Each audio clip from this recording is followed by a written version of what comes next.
Can you hear me now? All right. So we have a quorum, right? Yeah. So I will start reading the script. This is the open meeting of the Historic Structures Advisory Board on January 25th, 2021. It's being conducted remotely consistent with Governor Baker's executive order of March 12th, 2020 due to the current state of emergency in the Commonwealth given the outbreak of the novel coronavirus. In the order, which you can find posted on the town's website, allows entirely remotely, so long as reasonable public access is afforded so that the public can follow the meeting. Ensuring public access does not ensure public participation unless such participation is required by law. This meeting is convening by Zoom app as posted on the meeting agenda, identifying how the public may join in. Please note that this meeting is being recorded and that some attendees are participating by video conference. Accordingly, please be aware that other participants may be able to see you and that take care not to share your screen on your computer. Anything that you broadcast can be captured by the recording. All supporting materials that have been provided to members of this body are available on the town's website unless otherwise noted. I will introduce each speaker on the agenda. After they conclude their remarks, the chair will go down the line of members, inviting each by name to provide any comment, questions, or motions. Please hold your name until your name is called. Further, please remember to mute your phone or computer when you're not speaking and speak clearly in a way that helps generate accurate minutes. For any response, please wait until the chair yields the floor to you and state your name before speaking. If members wish to engage with other members in discussion, please do so through the chair, taking care to identify yourself. Finally, each vote taken in this meeting will be conducted by roll call vote. And I will do a roll call now to see who's here. Lucy, you here? Yes, she waves. Angus, you're here? Here. Here. And I, Nikki Rowland, am here. And staff is Holly Backus. I see she's present here also. Okay, so we're calling the meeting to order. It's being recorded. It is 1:19. Sorry about the lateness. Everybody, we had a bad link, but we're mostly here now. Any word from Brooke or Jason? Anybody? I believe Brooke wasn't gonna come. Jason sent me an email when she was trying to get into the last one. So I don't know if she's coming or not. Okay, well, we're going on with that then. Is there a motion to adopt the agenda? Yes. So Lucy made a motion. Second. Angus seconded. All those in favor? Lucy? Aye. Angus? Aye. And I'm in favor too. So approval of the minutes, which we don't have.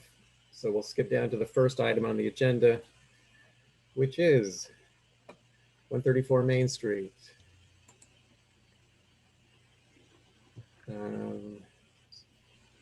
That's Ethan. Good afternoon. Hi, Ethan. So this has been to you guys once before and once to the HDC. The main comment was to try to look at something where we had a little bit less brick. Also, both HSAB and HDC wanted a clearer picture of what the streetscape looked like. So on this first page, we have 134 Main Street, which is the proposed work, moving west up Main Street to 144. And then from the bottom, that's 132, adjacent to 134, moving east down Main Street, closer to the monument. Not saying that these are examples of things we're necessarily trying to replicate, but it's just sort of give you a little bit of context. Okay. Did you make revisions, Ethan? We did. So this is existing conditions. The next sheet should have the revisions. And prior to this, we had basically, it was all brick retaining wall and a brick surface in the driveway. What we're proposing now are continuing the existing brick wall, but then returning it back to the house and then back into the existing grade on the opposite side. and then continuing an existing dry stack fieldstone wall just back down the entire side of the yard, and creating less retaining at the end of the driveway as well. We've just got some bluestone or granite steps, slab style steps. So it's really just minimizing the amount of like just brick wall in general. The sort of rule of thumb is that if it's on the interior of the driveway, if it's kind of part of the house, it's brick because the foundation's all brick veneer. And then if it's towards the yard side or the side yard side, it's more of the bluestone and the fieldstone. Okay, but there is that still the brick face along the street too. Correct. Retaining. We are duplicating because that exists. So we're basically returning that back into the house on one side and then into the grade on the opposite side.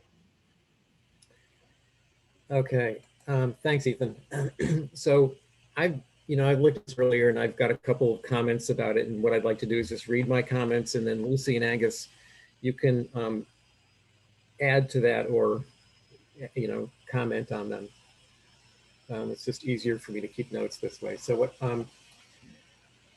I'm thinking about this is that, Ethan, I would still prefer to see less brick. I think the projecting stone planting beds to me look kind of too symmetrical and too formal for, in the old historic district on Main Street. I think it's got kind of a contemporary feel. I'd like it to still see more stone, less brick. And I think it's just as a suggestion that the left side, I'm looking at your sort of isometric view looking down on the property from the street. Holly, can you, yeah, there it is. So you can see pretty clearly that left, at least the left planter. And I'm just wondering if maybe that should just be eliminated completely, push it back to the face of the building and just have a retaining wall along that side of the driveway. To pull it out like you've done, I guess that's probably, it's existing. I can see in the photograph. It just feels awkward to have this planting bed pulled forward to the street on Main Street. And then the curves, to me, definitely have sort of a contemporary, non-historic feel. So those are my comments. Angus or Lucy, do you want to say anything? Angus, go ahead, please. Well, Mickey, you pretty much captured my feelings. I too think that it's too much brick, but I was trying to figure out, well, what happens there with, that symmetry if you try to get it to be stone. And Ethan, I think you had reminded us that the adjacent lot further west is, that has a brick wall in front. And I think having that sort of that bump out on the west side of the drive actually might help in terminating the brick in a somewhat graceful way. If that were brick, back around till it meets the stone that you proposed, and then do stone for the rest of it. But I wouldn't have the symmetrical bump outs. I think it's a good suggestion to bring back the retaining a little bit on the house side, on the east side of the driveway, so that it wouldn't be, the same shape but different materials. But I think that bump out in return on the west side might be a graceful way to terminate the brick and begin the stone. I think the brick is just, it's a beautiful detail on the house, but it just gets to be too much when it's in the driveway and the retaining walls and the house. And I think the stone would be a nice complement to it. Good, thanks, Angus. Lucy, do you want to add to that? I have a couple of questions. In the driveway, there's the large rectangle. What is that material?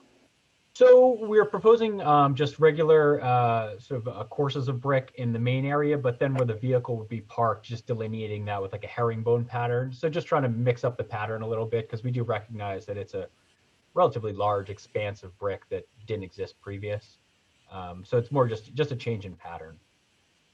I'm also concerned about all the extensive use of brick. And is the wall that's going all along the property and wrapping around the back, that's part of the application too? So that exists. You can see a little bit. There's a photo, a couple sheets up, that outlines that what that is. Let's see. There it is. You can kind of see it. So it's an existing dry stack fieldstone wall right on the right in that photo that wraps up. So we're basically going to continue that down, and that'll be one edge of the driveway, and that exists as it continues and wraps around the property to the rear.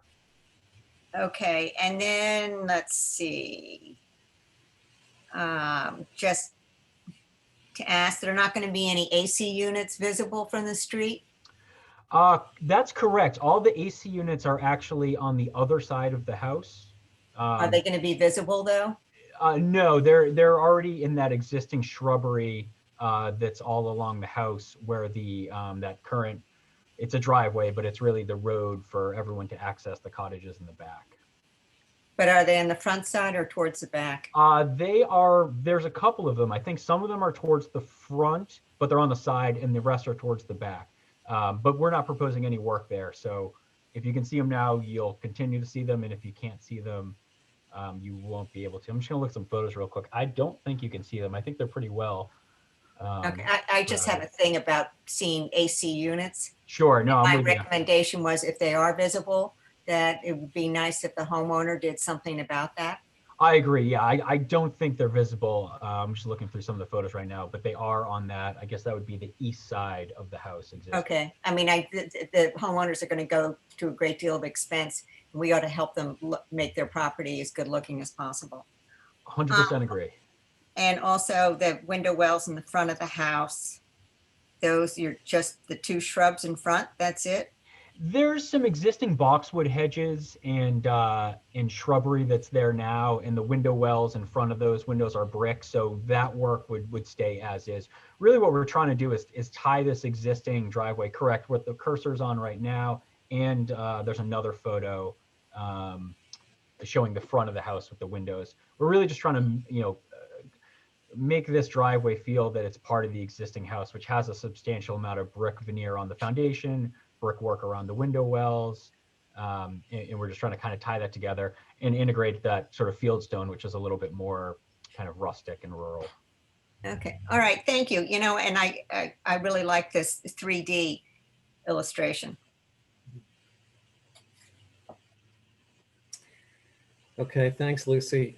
So Ethan, you kind of get our message. We're kind of saying maybe get rid of that projecting planter toward the street entirely. Sure. And go with stone on that, that side, at least retaining would be stone, foundation, brick.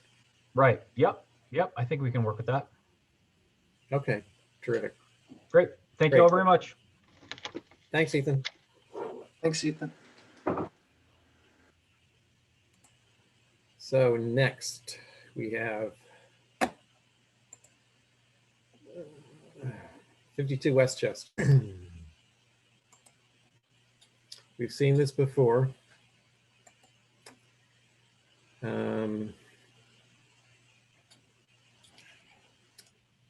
Is Matt on this one, or No, Matt is not here. He emailed me and said he would not be able to attend today. Okay, so nobody else representing? Not that I'm aware of, no.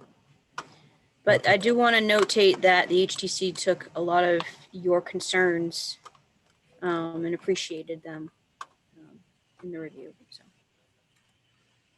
How did, Holly, maybe it's in the minutes, but what was the reaction to them about the addition to the front of the building?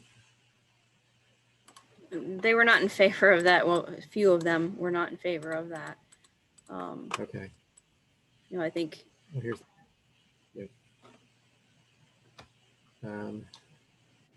Agrees with HSAB. So they appreciated the comments. All right. So I'm going to again make some comments and ask Angus and Lucy to continue that. So This house was built almost 200 years ago, and the front facade has remained intact with no changes. To alter today would permanently and irreparably damage this historic house. Any addition or alteration to the front should not be allowed. Closets can be located somewhere else. The changes to the side addition, I think, are an improvement. So, Angus, want to add to that? I would just agree with that, that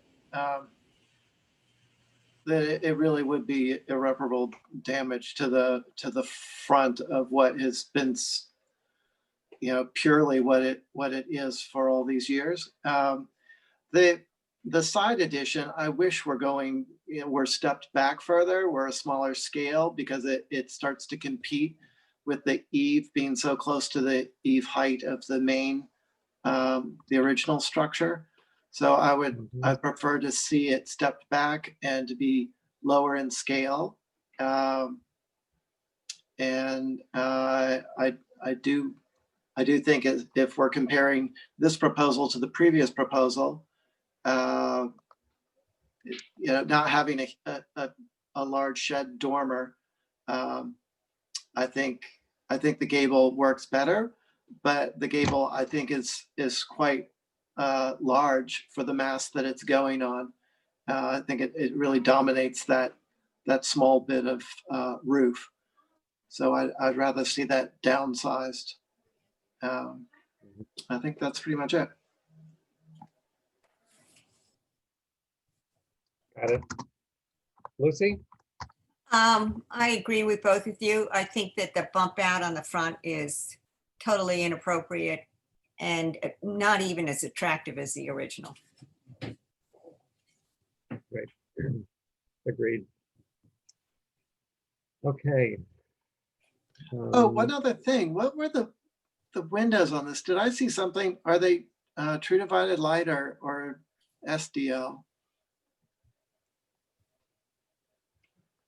They are saying SDLs. So The I have a real application. issue with the front changes anyway, but then for that to be simulated divided light on top of it, I think it's just insult to injury. But in a structure of this age and location, I don't think the SDLs are appropriate anywhere in the house. I agree. I mean, I don't know, are we within, we're within the old historic district, otherwise we wouldn't be seeing it. So the SDLs would not be allowed. So that's appropriate. Thanks for picking that up. That's good. So I'm adding windows to be true divided lights, not SDLs. Good. All right, moving on to Commercial Street.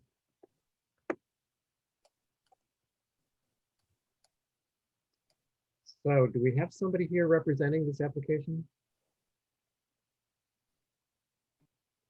Seeing nobody? Good Yes, you do. afternoon, members of the board. This is Josh Lee Smith. Can you hear me? Okay, No, speak up. there you are.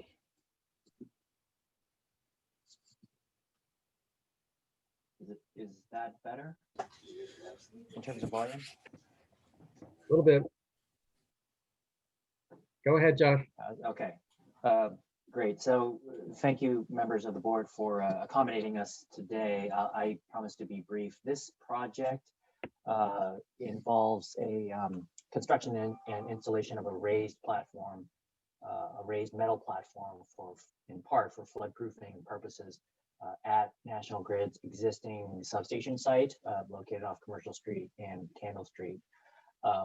We came before this advisory board, as well as the HDC and the planning board a while back, over a year ago, with respect to this project. Subsequent to the approvals by the planning board, as well as the HDC and this board, there were some additional comments and some slight changes with respect to the project scope.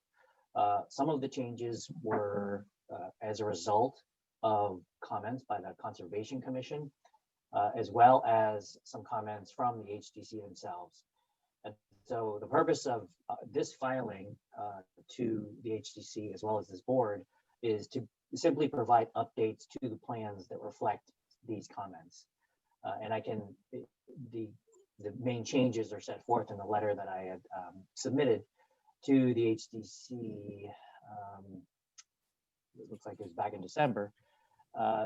In summary, the changes pertain to the expansion of cobblestone apron within the street and along the apron, which is consistent with the existing cobble in the street now along Commercial Street. In addition, there was some slight realignment of underground conduit at the site. This was as a result of some of the plantings being shifted and some of the species that were changed as well. One of the comments from the Conservation Commission, a couple of comments, one of which pertained to the type and nature of the plantings themselves. As you may recall, this project did involve some substantial landscape buffering and plantings to be provided in connection with the project. And so the Conservation Commission's comment with respect to the plantings themselves was that they wanted to have native species, native-born species with respect to the plantings. So BSC and Casey Lee Bastian is the landscape architect who is on this in this call as well, updated the plantings with respect to those native-born species. Lastly, the Conservation Commission also requested as part of the project that the fence, there's a wood board fence that is proposed as part of the project in order to provide some limited screening. The Conservation Commission requested that at the bottom of the fence for flood purposes, that there be a 6-inch clearance at grade in order to accommodate storm flow drainage. And that's pretty much the limit with respect to the comments that were made and the changes that were reflected in the plans that we submitted. Okay, thank you, Josh. Casey, do you want to add anything to that? No, just that I agree with the changes that were made with the Concom, and I've spoken with Brooke about the selections we were altering, and I think they're an appropriate improvement to this, going to the native juniper and the native oak. Okay, I had just a couple of comments regarding this one. And can either of you tell me this? This is the apron that you've mentioned earlier. That crosses through a brick sidewalk, and I want to make sure that the sidewalk remains an accessible, smooth surface sidewalk, so that changing that apron to cobblestone. Can you explain what's going on with that? Yes, the accessible route, which will be the portion that remains under 2% cross slope at the sidewalk, remains in brick. It will be the ramped portion between the curb cuts where the cobbles will come up. You can see the red of the brick cutting all the way through, and the hatch pattern for the cobbles just on that street side portion. Okay, and I know, I mean, as I understand that was at a recommendation from the HDC that you changed that to cobblestone, is that right? It was. So maybe sort of a small point, but I think mostly when we see curb cut ramps, they're usually in brick to match the sidewalk that they're interrupting. You look down and then you'll see that, you know, the brick line would follow through and not be interrupted by cobblestone. So I think it's a fine point, but normally we would see, I think it to be brick. Now, Angus and Lucy, can you, or even Holly, could you make comment on that? Does that sound right to you, or am I mistaken? Go ahead, Lucy. Mickey, I totally agree with you. I think that the sidewalk should be continuous. I'm of the belief that the public is more important than the individual property owner. There's no reason why the brick pathway for pedestrians and for ADA reasons, it should continue all along, and then the cobblestone could be on the interior side of the sidewalk right there. You understand am I saying it right? Lucy, I think that they have already said that they will have a continuous accessible path made of brick crossing through the apron. Oh, okay. But my point was a little bit finer in that the sloped portion of the apron, to me, I think is normally made of the sidewalk material. But that's why I'm kind of asking if anybody else has an opinion about that. Like, Angus, any thoughts? I'm trying to think of circumstances where, so what you're saying is that it's more typical to have the brick, if it's a brick sidewalk, that the apron would be brick as well. Is that what you're saying? That there wouldn't, in addition to the width of the sidewalk, the sloped area would be brick as well? Is that what you're saying? That's what I'm saying, but I want to make sure that I'm thinking of also cobblestone streets in town, and it's probably somewhat of a rare occurrence, but my suspicion is still that the ramp, there'd be a clean edge of distinction between brick and cobblestone down at the street level, rather than at the top of the ramp, at the sidewalk level. To inform on that, the existing conditions do include ramped curb cuts, and they are in brick.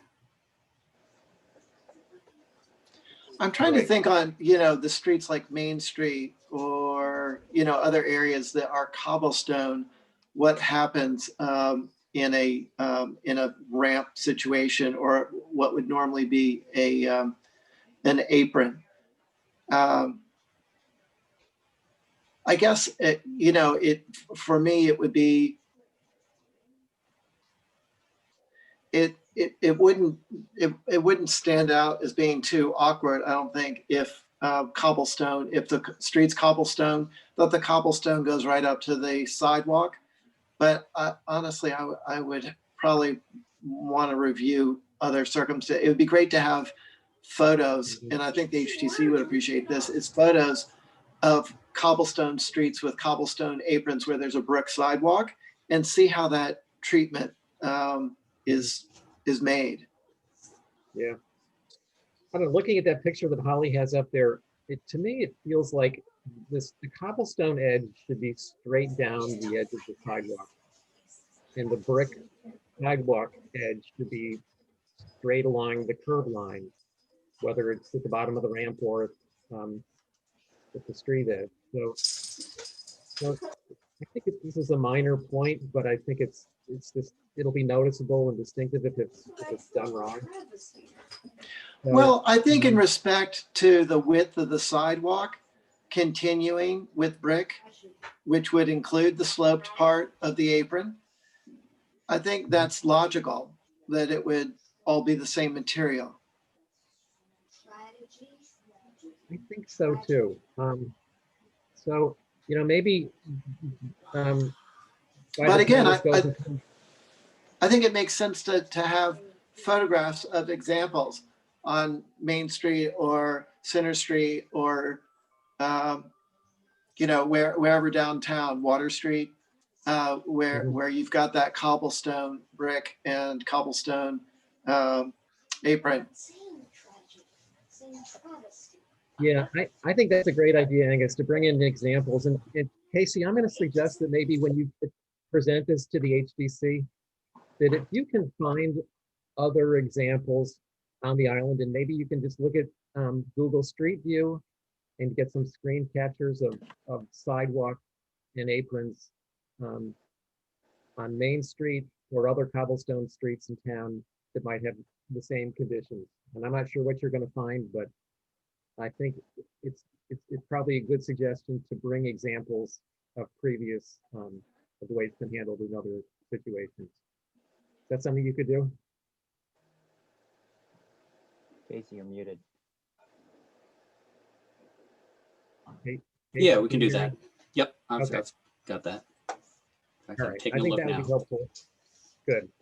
And just, I want to make sure that Casey in particular is clear on what the board is asking. And it sounds like the board may not have a specific preference either at this point, but rather is requesting that we look for examples of other existing conditions in town, in the downtown area, that show this combination of brick and cobble.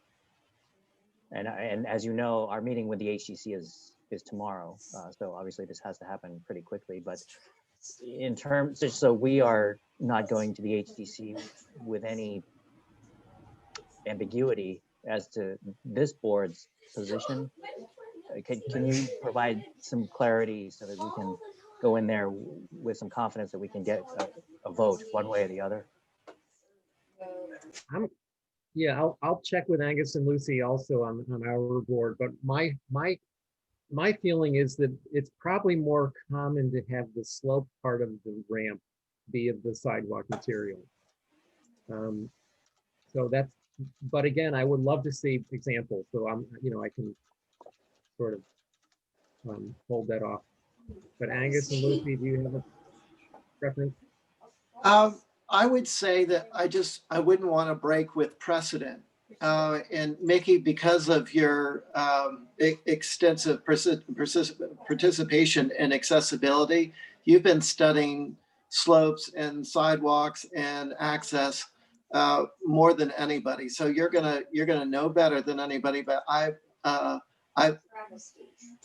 think I could go either way. It's really I would go with whatever there's precedent for, and that's why I think photographs would be important. There are two other examples on Candle Street that show the brick carrying all the way through with the granite curb going to flush, just directly across on the west side, but also the accessibility ramp, or at least depression. It's not to standard MAAB code in front of our substation switching building. So Casey, you're saying that in those instances, the ramp portion was made out of brick? Correct. Okay. I'm just looking at Google Street View right now from Candle Street. And in what you're looking at, Casey, those also have cobblestone in the street? No, these have asphalt roads. And it appears that Commercial Street was cobblestone and it's been paved over with asphalt. I expect that Candle Street was also once cobble and has been paved over. Well, it'd be nice to find examples of right in town where it's currently cobblestone street, and there's plenty of them. We'll see on TV. Upper Main Street's a good place to pick, probably. India Street, perhaps Lower India by the Athenaeum or Craftnet. So I'm going to leave it at that. I think we've talked about that one enough. So see what you can come up with, and try to make a suggestion to the board from the most common treatment of that. Okay. I have another comment about the landscaping. So Holly, if you could go back to those simulated landscape photographs.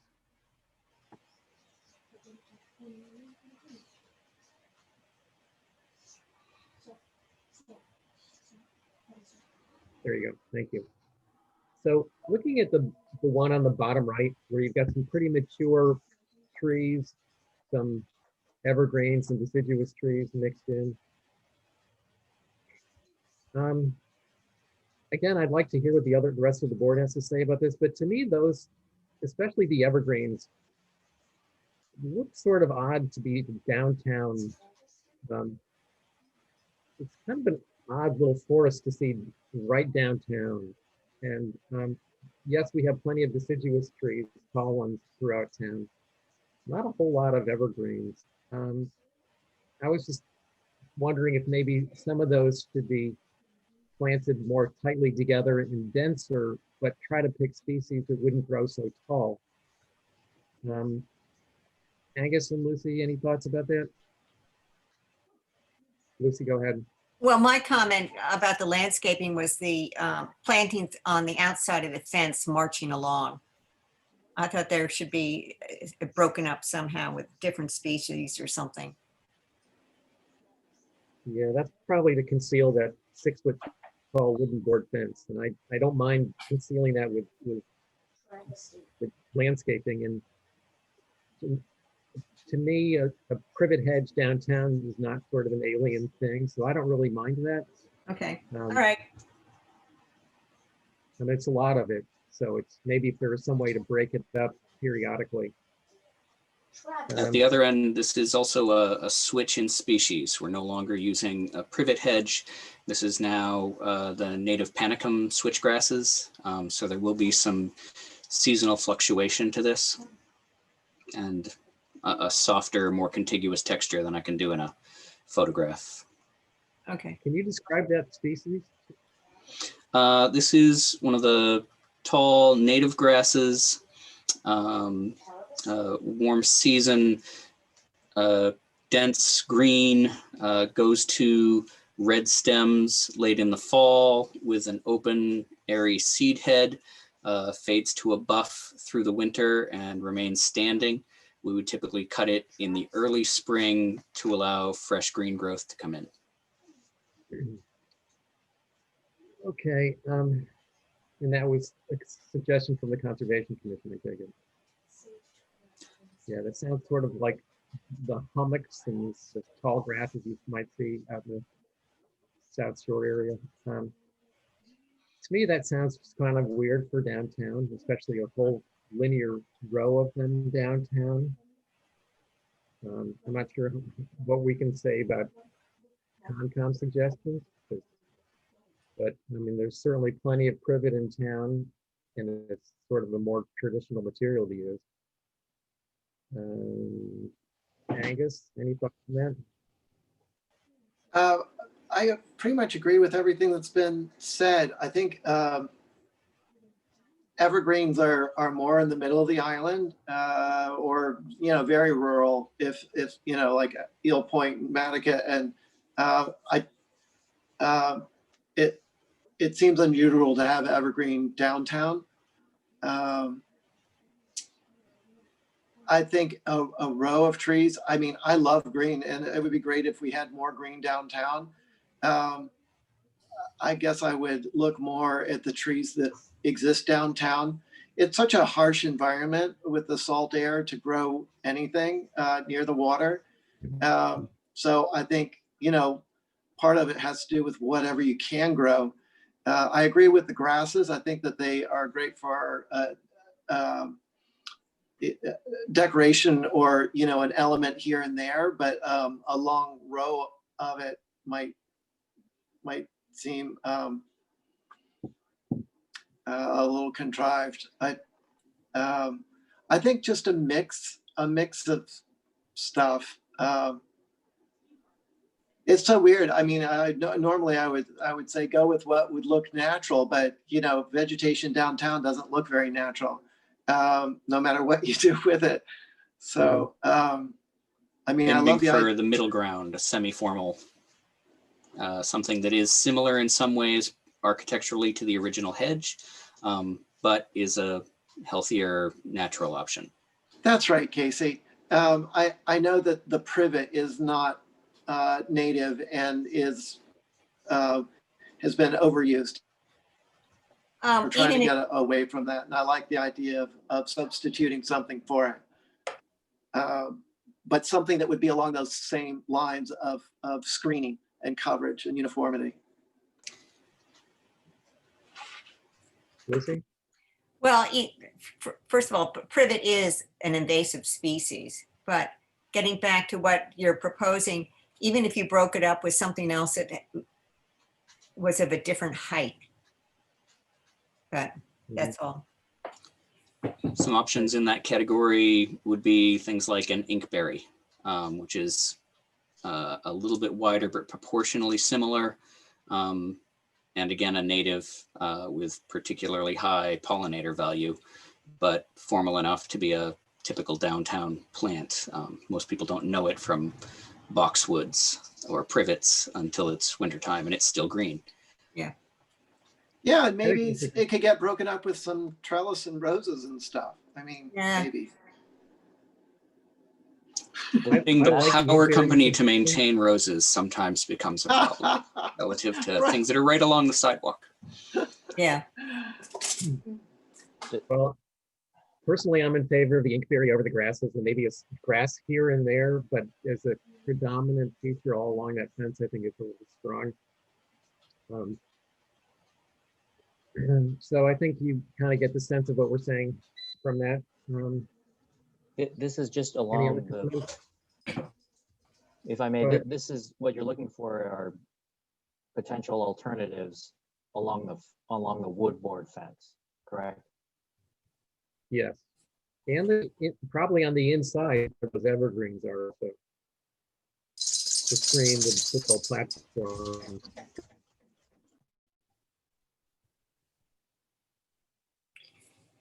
Okay. And the evergreens on the inside of the fence?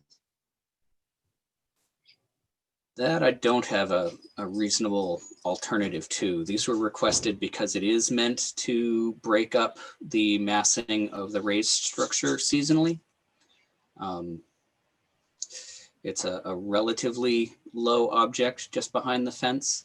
Josh, my internet is breaking up. Maybe if you could pick some species that might. Cedar? Yeah. Are those columnar oaks in there? I mean, Is that the scrub oak? No, are they columnar oaks, the tall skinny oaks? They're native, I believe. I have no problem with the evergreen downtown. There's more evergreen around town than people realize with all the arborvitaes and stuff.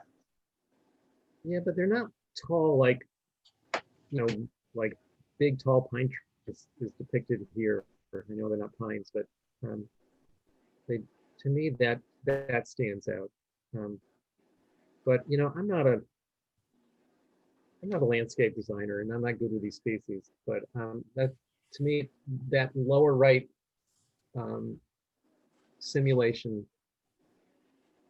something about it just looked a little peculiar for downtown. And this area may someday get very developed once the Harbor Place thing comes in. So it'd be nice to get that right from the beginning. The lower right, as we're looking here. Yes. Now, these were developed to show a initial planting as well as very late maturity. And the species we're looking at is red cedar, so juniper, which is fairly slow growing, relatively small, but can reach these sizes. Often in the 50 to 60 years that it can take to get to some of these sizes, there can be changes or differences in how they age relative to the growing conditions. Well, that's going to be flood zone then. So anyway. I know, 50 years, they may not even be able to survive. They'll be fine with So- a salty flood. Okay. I mean, the trees, as Casey Lee points out, the trees in front of the wood board fence, I think we can, there's some flexibility there. But obviously we're balanced. It's a balancing act with respect to the town's own boards. We're dealing with the Concom, but we're also dealing with this board, the HDC, and the planning board. And the planning board, and I'm not sure about the Concom because I did not personally attend that, but the planning board certainly had comments with respect to the screening of the metal platform, the raised metal platform, which you can't really see here. And that's the purpose of these trees. And we have to make sure that we're not going to undermine the purpose and intent of some of the landscape design that Casey Lee and his team went through to be able to screen these proposed improvements. There was a lot of concern from the HTC, I recall attending that meeting, with respect to seeing this raised platform, which is obviously a necessary public utility piece of equipment. But at the same time, we understand it's sensitive given the nature of where this is. This is not Bunker Road in the industrial district of the town, but it's in the downtown area. So if we start changing certain trees so that they have a different function in terms of an effect with respect to the visual, being able to see what's beyond that property line and into the substation yard, then we're risking having to just be bounced around from board to board. So I would hope and request respectfully that this board just keep that in mind. If we go and swap out at Evergreen now, which has already been vetted through Ed Pesci and the planning board and the HDC, to some extent the HDC, I feel like we're going to be going in circles again, because they're going to say, well, now you've got some other trees that of a species that we can see right into the yard. No, I wouldn't sacrifice any visual, blocking. I mean, we know that's their primary function, is to block the view of the platform, and that's primary. So I wouldn't suggest anything that will not do that. So I'm gonna let that one drop, and you kind of got a sense. And I think the grasses are probably our bigger concern rather than the evergreens. So let's see if there's any other comments from the board about the rest of the proposed changes to the plan. Josh, maybe in terms of the highlights of the changes, have we talked about the aprons and the screening and the planting. Are there other things you want to bring up that we should be paying attention to? I don't think so. I mean, there was an underground change, which obviously can't be seen, so I don't think the board cares about that. It was really just the change with respect to the cobble in the street and the change in the species of the plantings. Okay. All right. I guess, Lucy, do you have any other further comments? Nope. Nope. Is that a no, Angus? No, I was just going to say about the trees, and I don't want to labor the point, is that I think everything that's proposed is, stuff that's out there. And, for the trees to mature, they need to be a certain distance apart. And in between the trees is going to be a view of whatever we're screening. So I think we would be relying more on fence than trees to screen whatever's happening back there anyway. But I'm happy to let any of that go. Okay. I think we got that one. All right. Thanks, guys, for your participation. Thank you. Welcome. Yep. Thanks.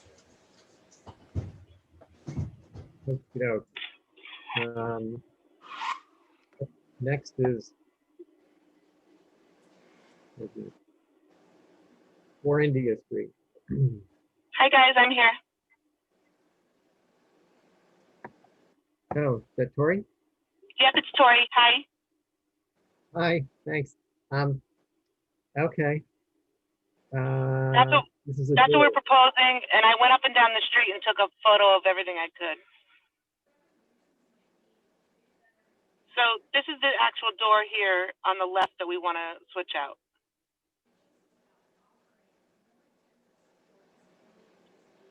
Robert's house, proprietors across the street.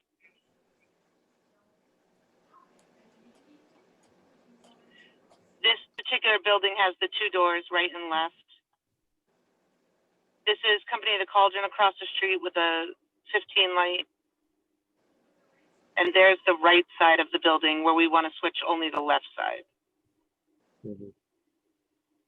What's the proposed change? Yeah, we kind of went past already. Maybe we could finish looking at the photos and then, or Holly, whatever you want to do, yeah. Back up to the top. It's a custom wooden door with, I believe, 6 lights and 1 panel at the bottom. Where is it in the packet? I didn't. Keep going up. Sorry, it was at the very beginning. There's like a digital CAD of it. Oh, that. Right there. Okay. Sorry.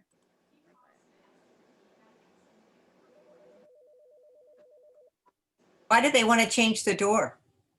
It's a new market. It's being revised, and the other door is in somewhat disrepair over the years. Doesn't lock properly or close properly. The mechanics of it. So it's switching from the bean to a new organic, sustainable market, and they just wanted some more sunlight. And What's the door at the bean like? if we scroll up a little bit, it should be Because the I'm first thinking that's a photo. similar kind of shot. Right here. That's it. The bean. This is replacing the bean. This is the old beam. Oh, this is the bean. Yes. Yes. Yeah. So it's a 9-light 2-panel right there. Right now. It's mimicking the panel, the lights on the window next to it, and the panel. Correct. Um, Exactly. I was just gonna say that. I don't mind getting rid of the 9-light door. I've never liked them as front doors. So I don't have any problems with this. Lucy? I think the doors, both doors should match. Okay. That the interior is going to get plenty of light. The whole front of the building is window. As Mickey pointed out, which I was just about to say, they're looking for the continuity as well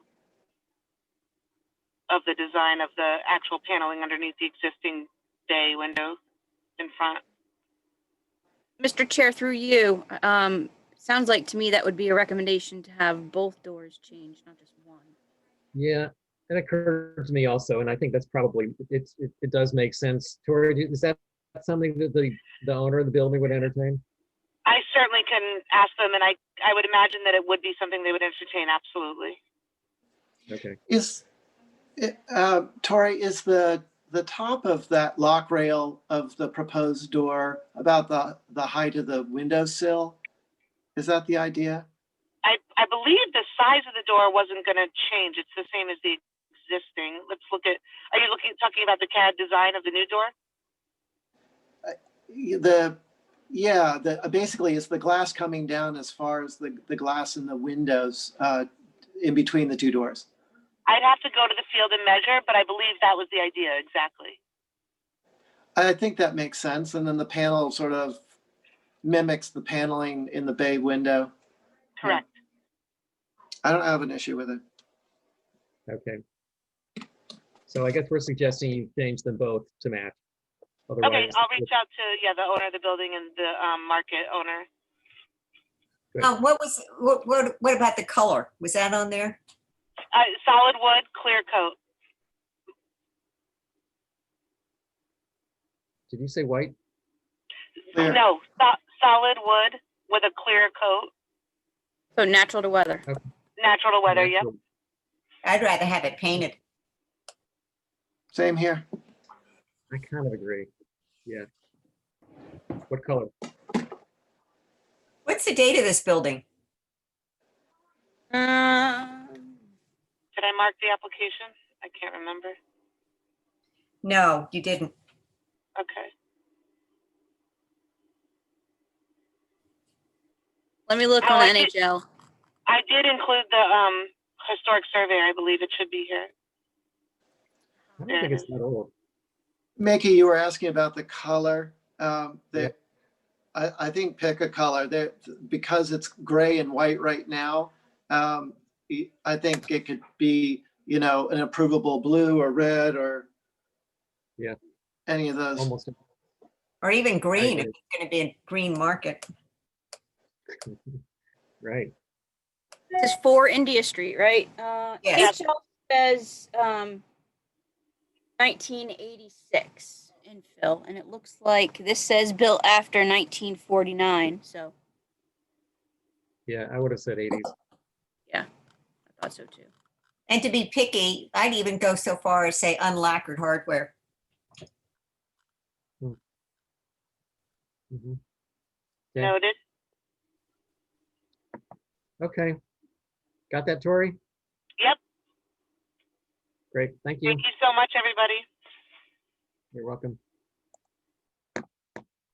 All right. Moving on to 66 Colbert.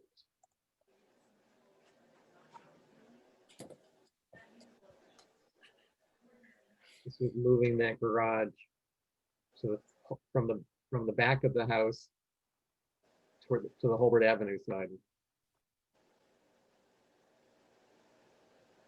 We've reviewed this, right? Yes. Has something changed? Is there anybody? Let me find out. Is there anybody here representing this project? Doesn't look good. Okay. Karen, I'm not too sure the reason why it's before you again. Maybe because they did approve it over here because it was before you before.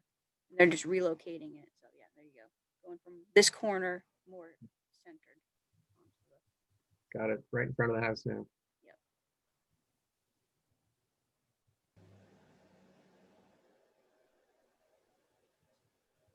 Does roof garden mean climbing roses?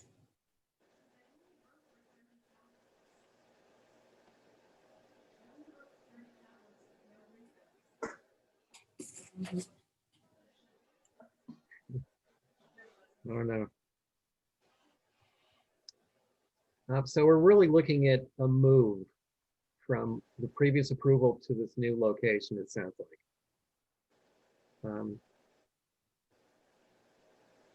I didn't notice that earlier, but my comments were and I know they're not applying for this, but I would rather see batten garage doors here than paneled garage doors, and I know they're probably existing as panels.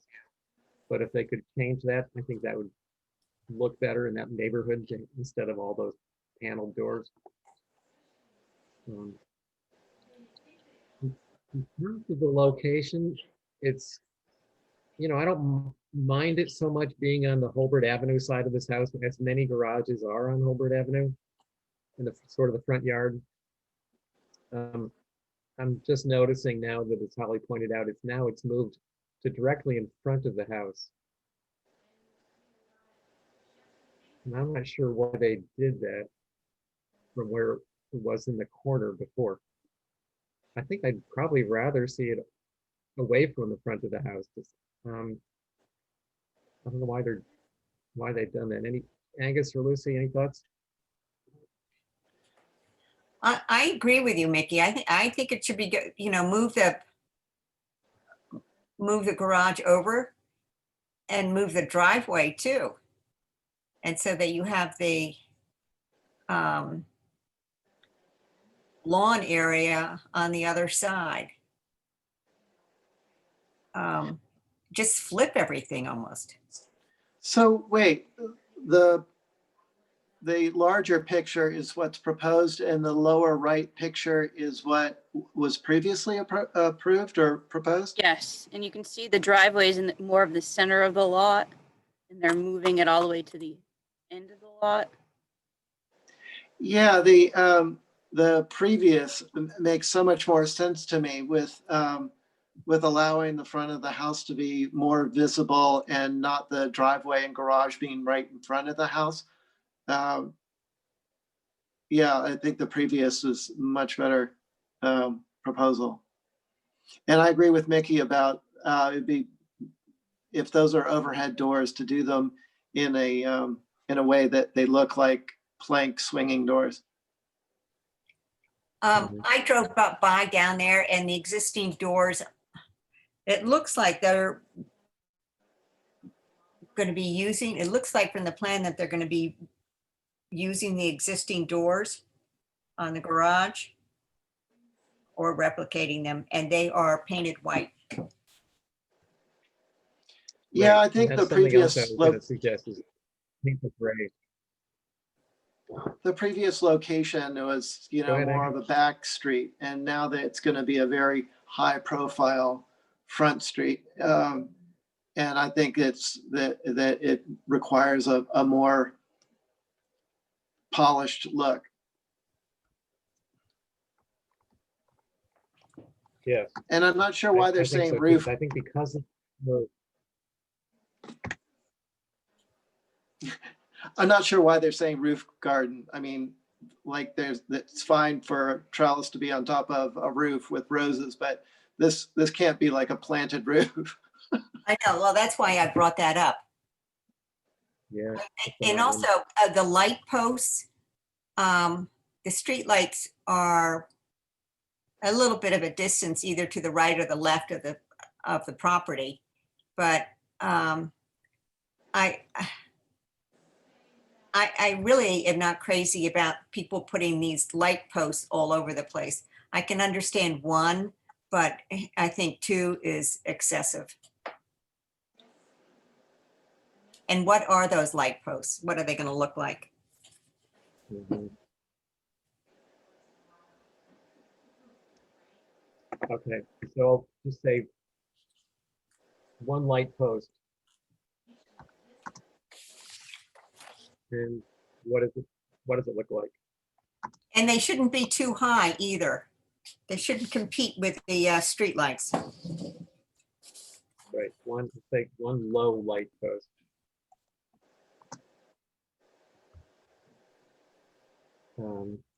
Okay. And I was going to suggest that Angus pointed out, or Lucy pointed out that the door is a white door. I think it should be, because of its more prominent location, I'd like it to be the vertical batten look, but also painted gray, not white. Yeah, and as I'm looking at this yard where the garage was previously proposed, it's just like dividing this lot in half. It makes so much more sense to have the yard in front of the house instead of on the side of the house. I know, I just don't know why they're proposing this move. I wish somebody was here to represent it, but I just don't get the purpose of this. Maybe just to have a yard. So, I just, Mr. Chair, I just wanted to also notate that the proposal includes a new outdoor shower location. That's Yeah. fine. It's on the back side. Yeah, that's fine. Thanks, Holly, but I think there's no problem with it. Okay, any other comments on this one? Well, if you're, Mickey, with your recommendation of painting the garage doors at gray, the question might be is what is the trim on the main house? The photograph shows white painted trim on the main house.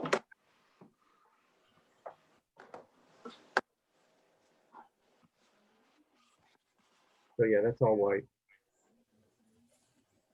So they'll go with white trim on the garage, but I'd like the doors gray. Okay, next is 51 Pleasant, hardscaping.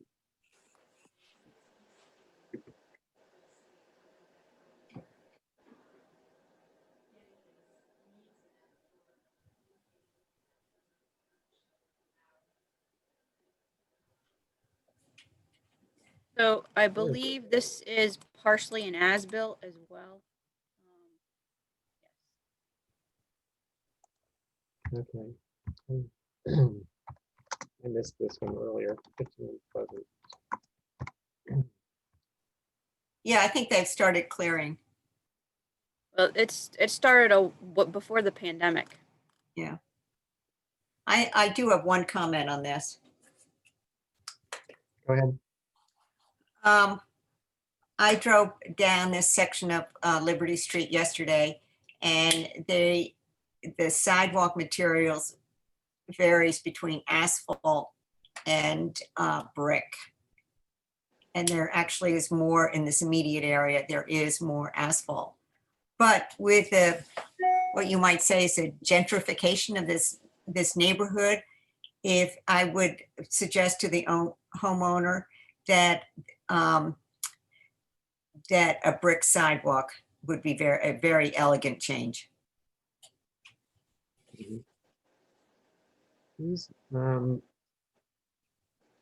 that sounds like they're, from the drawing, it looks like they're proposing to keep the sidewalk as asphalt. So That's right. I like the notion of it changing to brick if possible. Well, I'm saying that because hopefully if they did that, eventually you would get all the whole neighborhood with brick walks. Mm-hmm. Okay.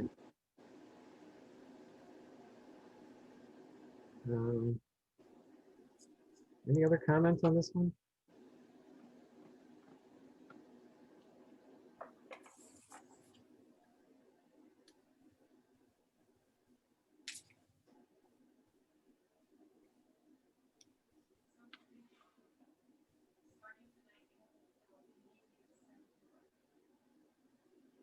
Now, Mr. Chair, the NHL data indicates that this structure at 51 Pleasant Street is late 1800s.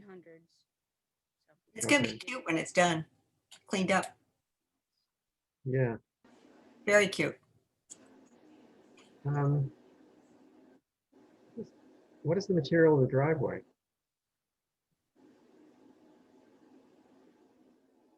Do they call out the driveway material? I don't see it.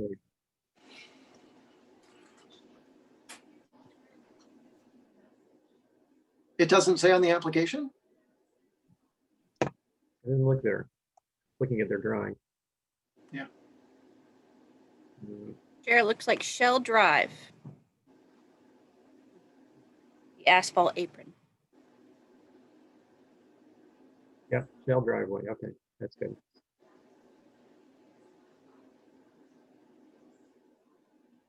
So it's really, okay, shell driveway, they're saying asphalt walkway. We're going to ask them to do brick.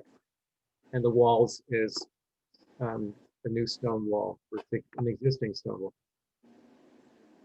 So I think I'm all fine with that. So if we're recommending for the walkway to be brick, are we recommending for the apron to be brick as well?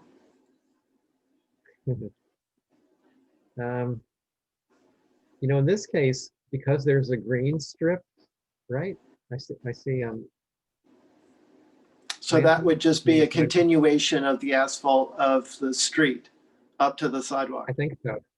Yeah. And then on the other side of the sidewalk and before the shell,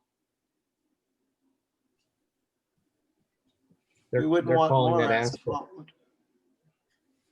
Yeah, that should be brick, right?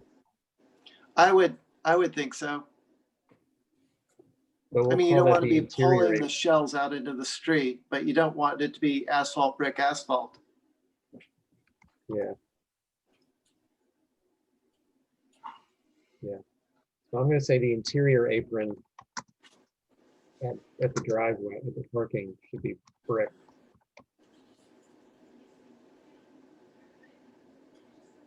Well, that's only if they go with the brick side. Right.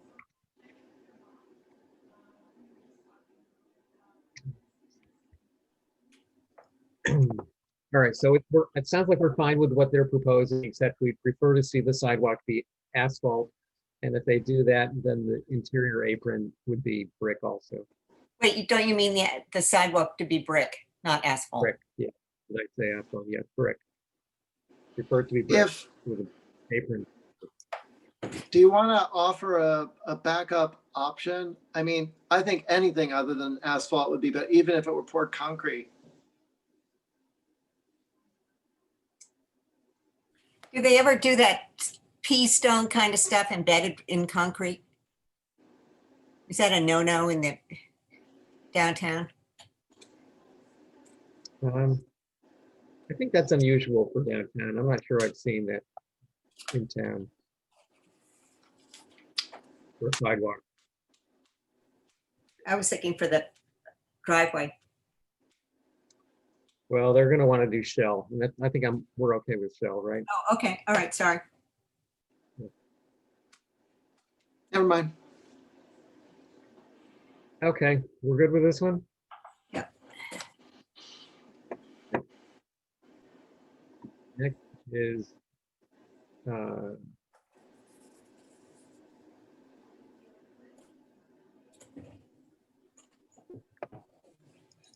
Beck and Holbert. wait a minute. Oh, there's another Holbert.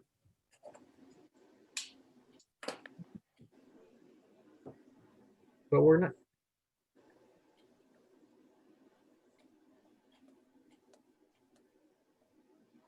Okay, so I missed them earlier.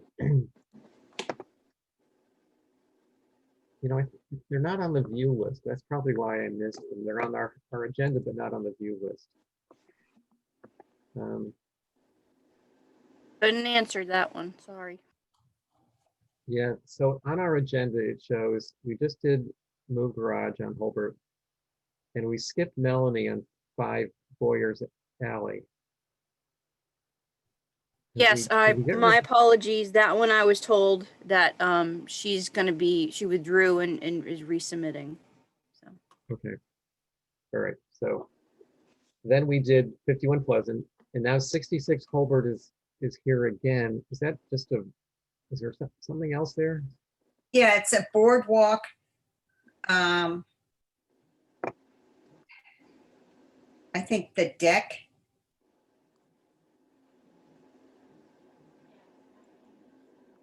yeah, a hardscaping application. Boardwalks. Okay, Okay. And the light posts and the flagpole are on this, or one of the light posts is on this application. And the skirt.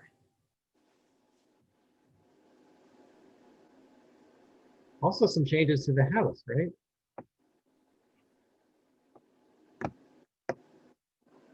Or is that not on this application? They're clouded on the drawings.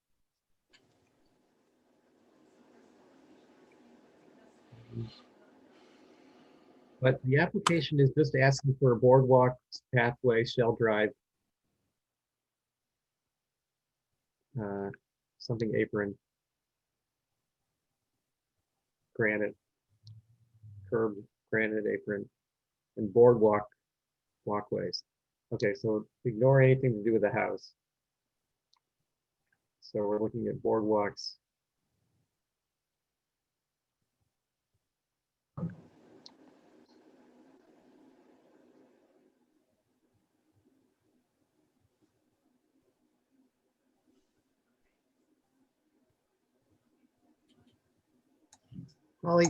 Holly, can you clarify this? There's a lot on the application that's talking about changes to the house, like windows and deck panels. Is that, you scroll down, do you see that too, or am I on a different drawing? No, I saw that too. I think there's a lot on this application. Yeah. But the actual application is not asking for these changes to the house, so we'll just look at the hardscaping. Well, there's deck addition. Yeah. That's associated with the deck addition. If you look at the site plan, we're dealing with the boardwalk and the deck over here with an ADA ramp. So I do believe that it is those changes along with the house.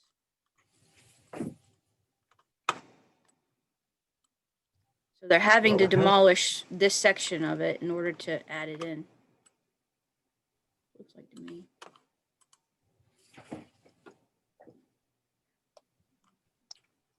Okay, well, I guess just to be safe, we'll cover as much as we can.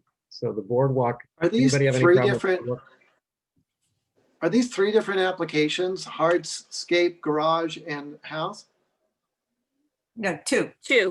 Two applications. two. One was for the relocation of the garage since it was already approved for that current location. And then this one covers everything else.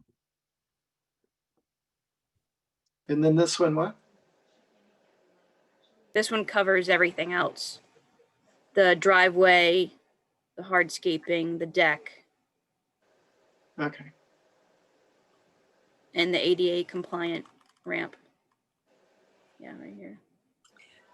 So am I right in reading this that between the proposed new location of the garage and the house, there's going to be massive decking? Massive amounts? There's a large deck between the two of them, it looks like. So that's why they want the garage there. That might be it, to screen the decking to some degree. Um, This I'd just also- seems, it Go seems ahead. inappropriate to have such a big deck in the front of the house.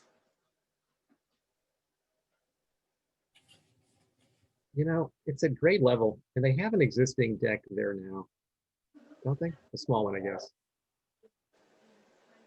I'm not that concerned about this. It's sort of an unusual house to begin with. And it just doesn't seem out of character with the house. The panels Yeah, the are deck's already there, there. just expand it. Yeah. How do you And feel? I know about- what you're saying, Debbie, on the front, but in this case, this doesn't bother me that much. How do you feel about that big gate along the road? Up on the right-hand corner of the plan? Yeah. It's probably just a gate within a picket fence. No, no, it's a big country gate. Look down at the photographs right there. Okay.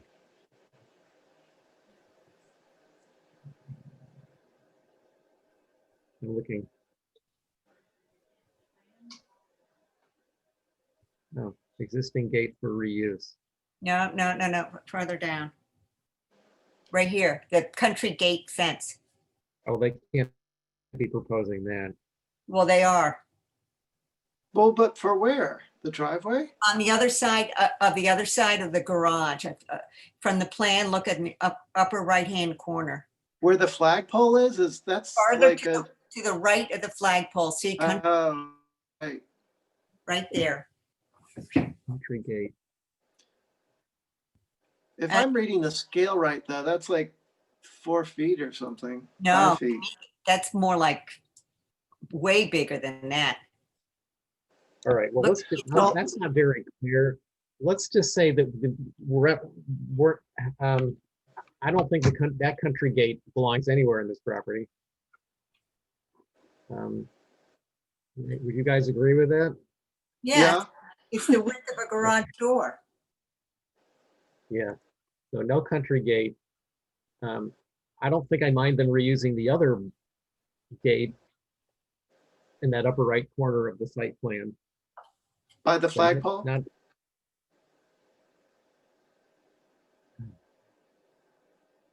Are you talking about by the No. light post and the flagpole, Mickey? yes, there, Yeah. I actually was talking about the other one, but you're right, that is a much bigger swinging door. That's, yeah, that's, No, Okay. excuse me, using the existing gate is at the other end of the property, at the back end of the property. And they have a freestanding arbor there. I don't know if that's existing, and I don't know if those are allowed. Down okay, there. now, thank you, Lou. I see what you're saying down at the bottom there. Okay, so looks like we're opposed to this country gate. Any other concerns besides that? Just back to the light posts. That's, other than that, no for me. Okay, Yeah.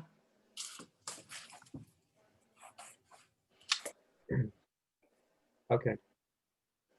I'll clarify that later. All right, I think we can move on. Next on the agenda is 20 South Water Street demolition. Looks like we have Mr. Voigt here in case we got any questions. Good.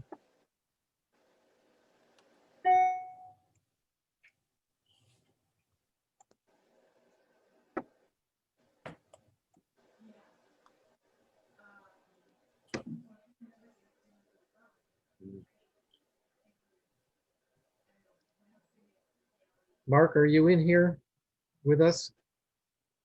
I am. Can you hear me? Yeah. I can, yeah, thanks. Okay. Mark, I had a couple initial questions about this one. To me, the photographs that you're showing indicate some rotten trim and maybe some rotten windows. Can that's something that could be fixed. Can you give us a little more background into why they want to tear this building down? Yeah, so the photographs you're looking for are from an inspection report. So those red arrows and stuff aren't really generated by us. They were generated by an inspector. So I don't want to, say that that's an issue. Those are issues that we need to deal with one way or the other. But the building is, not of a significant age, not of a significant contributing, structure in general. And it just gives you insight into what we have to deal with as far as, if we want to keep it. And there's no plan for reuse at this point. And it's got some problems that are more than what you see in the pictures there. And so that's just really just don't pay attention to the arrows, and I would pay attention to just the structure itself and see what you see. But So the Mark, plan, is there anything planned for replacement? so right now, this is just, we don't have a plan for replacing, that building. It would just become part of an open courtyard there. We went back to look at some old plans of the sheriff's building with the original fire department, and that courtyard back there is actually named Black Horse Court. And so we think that, what we're doing now is making it into a pedestrian bicycle area so people can migrate in and out away from the sidewalks and so forth. So that would be part of that connected area in the back. Thanks for that, Mark. That alley has always sort of felt like you're sneaking behind in a little tight alley. It's always been an awkward entrance to use the public bathrooms there. Yeah, so that's the only discussions we've had is potentially maybe down the road expanding and recapturing that spot and expanding the visitor services into a bathroom addition so that we get better quality feature there. But there's really been no serious plan at this point. Mark, do you have an age for when this building was constructed? 1960s era.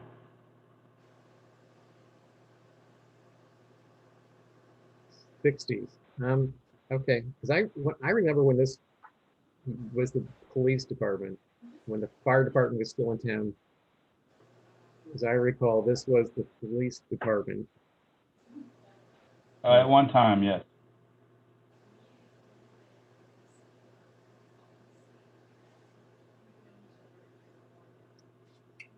So you're saying that the reason for the demolition is because of the town, it's not that the building needs to be repaired and rebuilt, it's that you don't want a building there, period. Correct.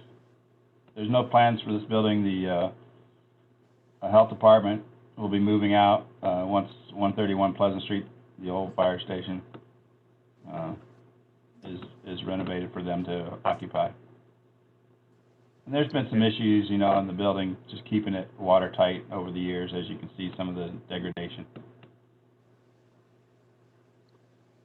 Holly, can you tell us how this building is this building listed as a contributing structure?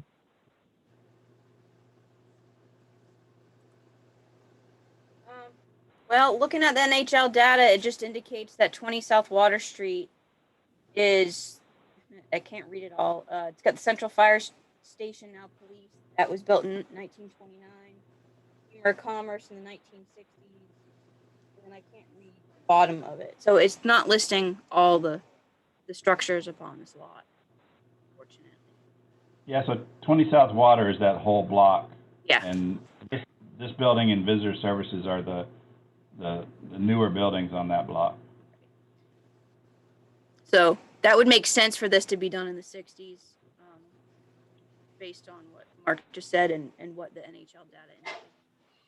I didn't look to see if we had an HDC survey. Yeah. No, a big problem right now is that our surveys are not up to date. And I would feel kind of uncomfortable saying just go, being in favor of demolition of this building without getting a little bit more historical information about it. I just, it's a little fuzzy as to the purpose and what's going to go there. I think it needs a little bit more information on the application. I don't see any historical. Did you submit any historical information, Mark? No, I don't. How do we access the survey? I don't know that there's a survey on this building, but if there was, how do we access it now? Is that something we look up, or? Yeah, Mark.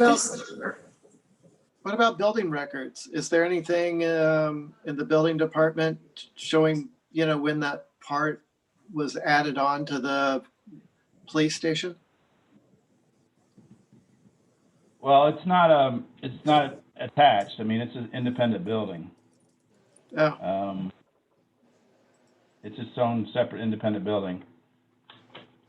Would there be records going back that far? Hold on a second. Let me see what I can Mr. Chair. dig up real quick. Lucy, did you want to say something? Yeah, Holly, I sent you a couple photographs this morning of that area. My concern is that in that area between the buildings, the comfort station, the health department, and what was the police station, it's almost been completely bricked over. I don't remember seeing any application for that.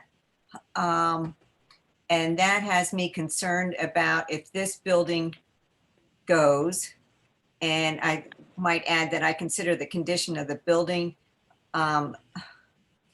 the irresponsibility of the town.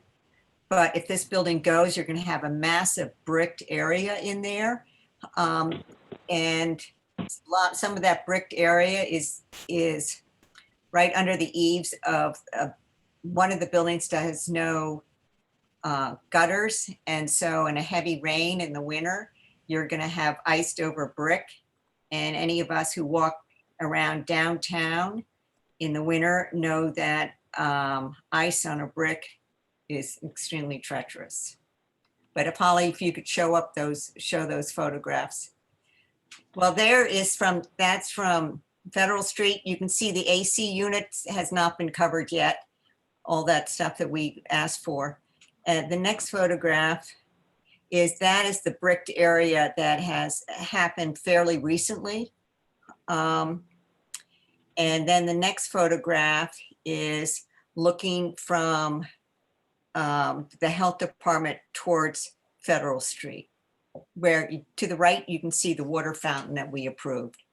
But kind of, you get the question too, why do all this brickwork and then turn around and say you want to demo the building? Yeah, I don't recall. I can respond to that. Go ahead, Mark. So the AC screen is something that's still in progress. We haven't, it was the AC, well, it's doing heat right now because it's a mini split. So it's doing its job, which was what we wanted, because one of the issues was consistent heat in the visitor services building over the winter. So we just haven't completed the final screen. We've got the plans and everything. It's just a matter of finishing it up. So that's still in progress. We have every intention to complete that, and that's been our discussions. The plaza, the brick area, icing up, you'll be glad to know that we did a lot of work back there with cleaning everything up.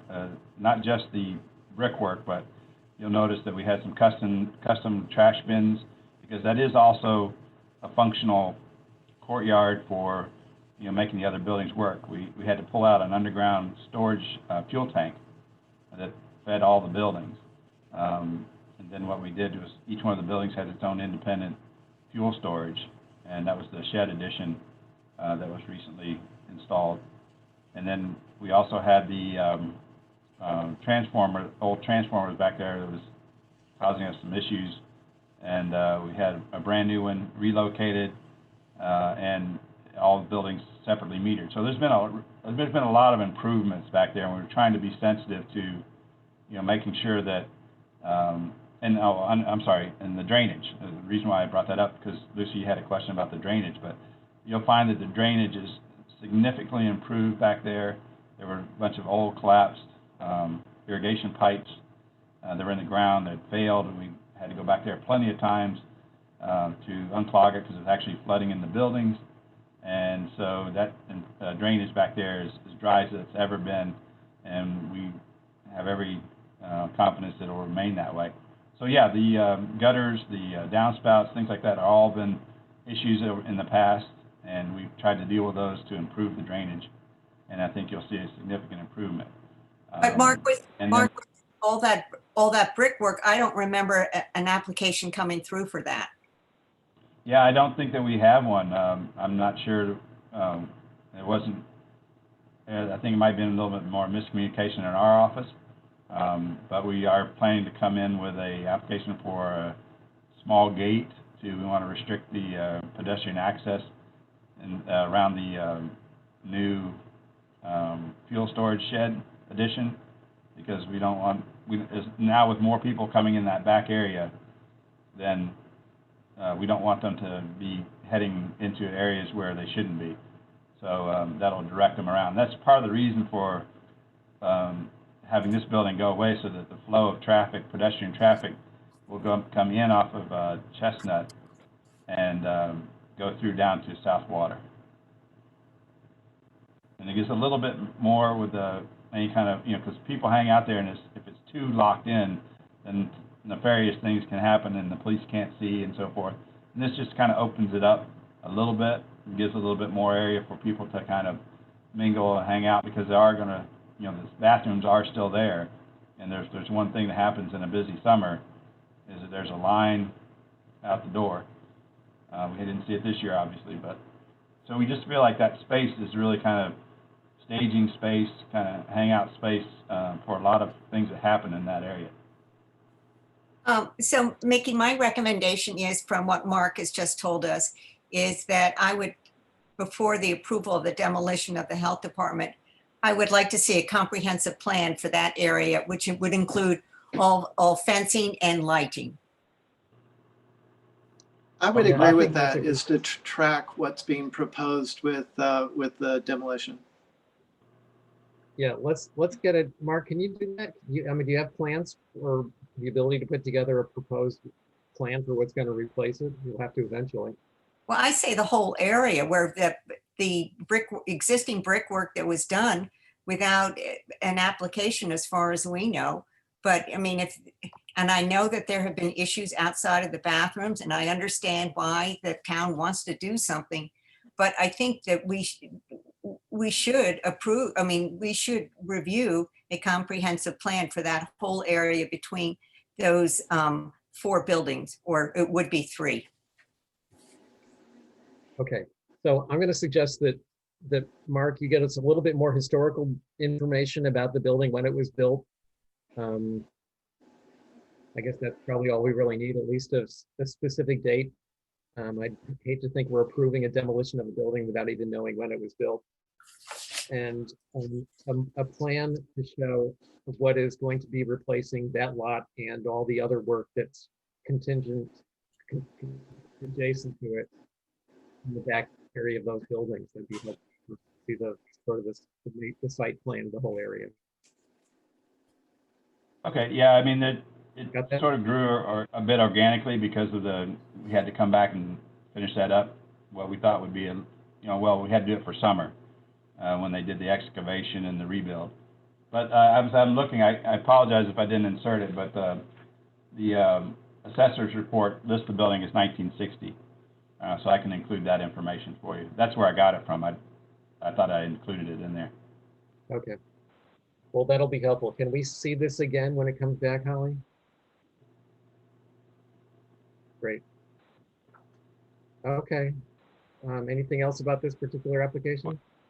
So I didn't, the last thing that Lucy said, I heard the brickwork or something, but then was it lighting you were asking for? Well, yeah, because, you know, you, Okay. and I completely understand that there are probably a lot of shenanigans going on there in the summer.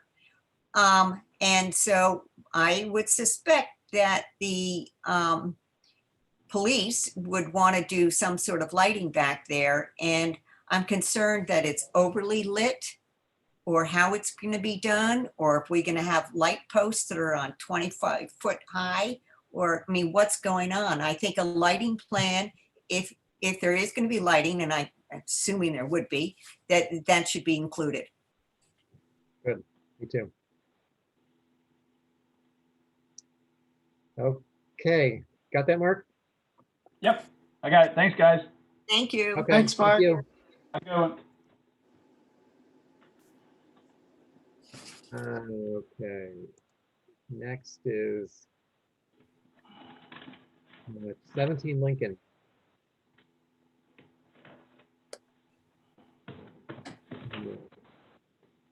Is Lisa here? No, I don't believe Lisa was coming. Oh, I think I was copying an email about her not being able to come. I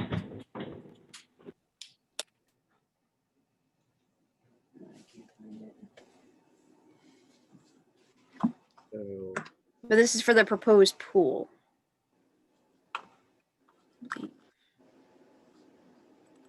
It is not. It's more. okay, this one. So revisions to that last approval, which I believe she notated she was going to do that. Yeah, these are revisions to the building. Right. Are they applying for a pool at the same time? I don't see that.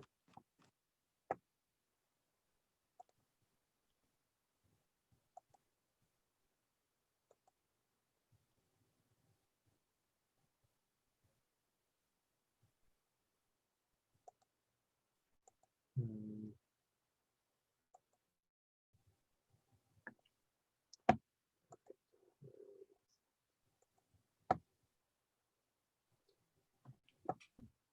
Lisa's going to join us. So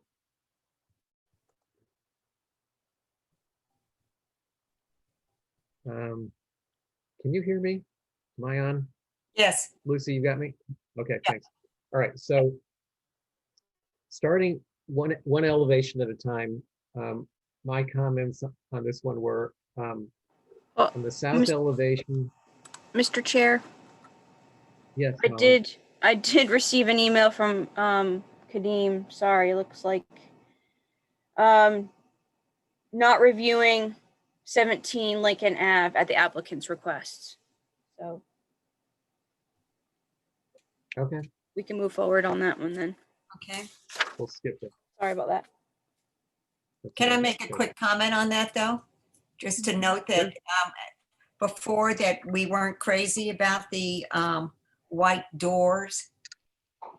So when this comes up again, Okay, Duly noted. white. Okay. All right, so moving on down to the next one. Ben, let's get which them. is 15 Commercial Wharf. I think Mickey needs to recuse from this one. Potentially. Yeah. I don't own the building any longer. Well, okay, fair enough. So, Are you familiar I- with the property? yeah, is anybody familiar with this property? I am. Oh, Lucy is, okay, at least somebody knows where it is. Yeah, Where is it again? Yeah, it's this little back of the way corner there, Yeah, let's move it before it floats away. yeah. So, the building, it listed as 2009 it was completed. I thought it was a little later than that, but pretty modern building. It's very likely that the Nantucket Housing, no, the town housing, affordable housing department. What's Tucker Holland's department? I forget the name of it. But they seem to really want it, and they have a site for it out on what's that? Mid Island somewhere. But the application hasn't been produced yet. So it will be moved off. We're very hopeful that a lot of people want it. We're very hopeful it'll be moved off and reused. But there it is. I'm fine with that. The roof walk might need a little help because the railing fell off about 2 years ago. But there will be an application. Hopefully there'll be an application for a move on somewhere, but for now we are requesting a move off or demo just in case for some reason it can't be moved for logistical reasons. Well, it's a great building, so I hope someone's going to make use of it. And I'm happy that the land bank bought the area and it's going to be open to the water. So more openness to the waterfront. Okay. I hesitate to comment at all, but I'm certainly in favor of the move. We all know that, and I'd hate to see a demo. So I think we're all sort of agreement on that one. Yep. Okay. All right. Thank you. Thanks, Ben. Thanks. Thanks, Ben. I'll be waiting around in case you can get to my next one. Okay, coming up soon. So next is 51 Orange hardscape.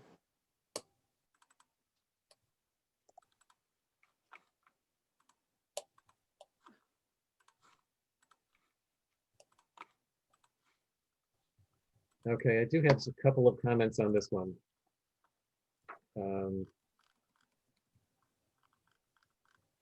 They're proposing some stone to replace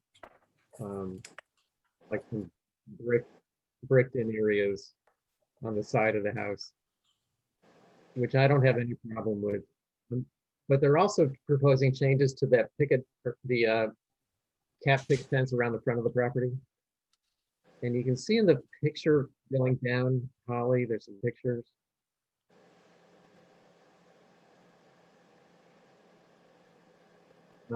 Maybe on the site plan, what you got there, yeah, there it is.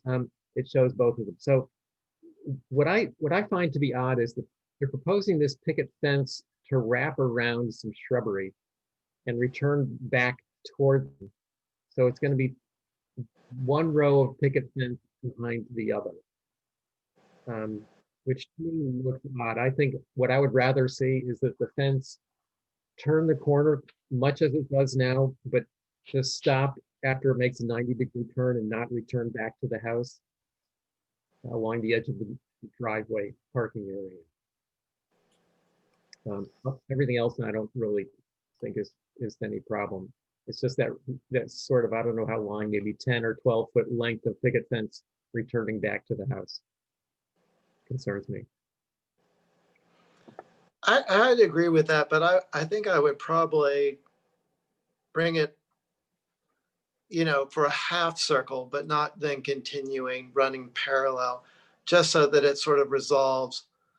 I think if it gets to the tangent 90 degrees around the corner, it kind of might look a little bit unfinished. Maybe it doesn't need to go all the way behind, but somewhere around, 100 to 120 degrees, but maybe not the whole 180, but do you know what I mean? Just to give it a little bit more of a resolve. Well, it already is curved around. Yeah, but they're moving it, so they have to rebuild it. So we're suggesting they do something similar to what's already there now. Oh, okay.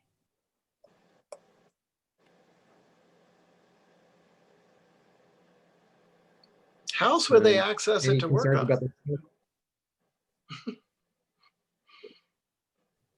What, I guess? Never mind, they'd probably put in a gate, but I was gonna say they fence in the whole thing, like how do they even get to it to work on it? Yeah, right. Good point. Okay, any other concerns with this application?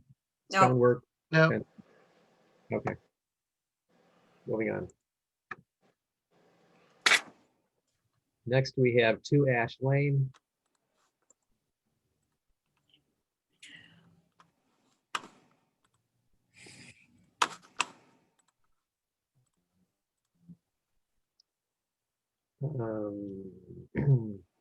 This is mostly like-kind rebuilding. I'm not sure. They're removing one window, it looks like.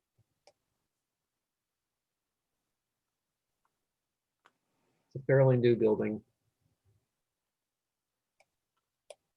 It's not new. 18, Basically, but it was renoed in. when was it built? Says 1850 with a reno in 1986. Okay. I think I did some work on this building a long time ago. I wasn't sure how much.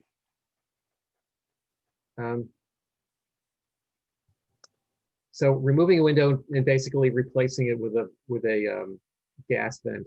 My only comment about that was that the gas vent should prefer to be copper rather than something whiter.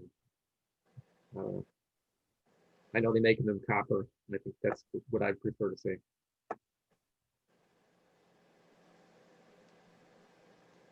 Any thoughts, Angus or Lucy? I think that's a good suggestion. Yeah, I'm fine. Okay, next.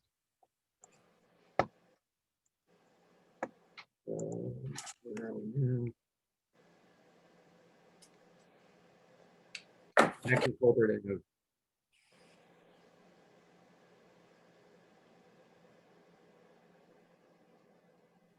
Right. Good with that one?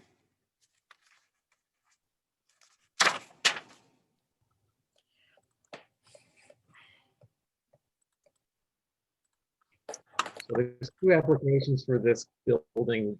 This first one is to do with the driveway. And I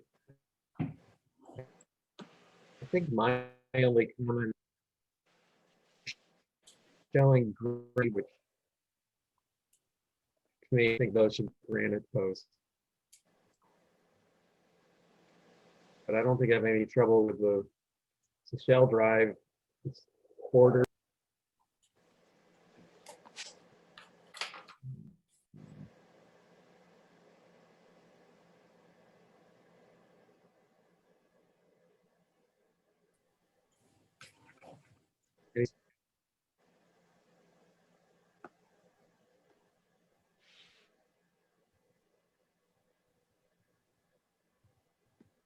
Lucy?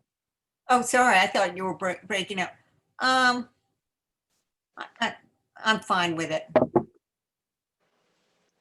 I think your comments are good. Angus? Yep, I Okay. agree. Okay, thank you.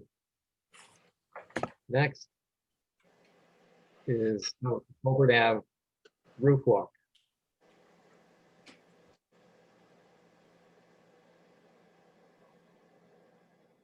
So this roof walk they're proposing, I assume because they were going to have a hatch in the back or more of a Hilco access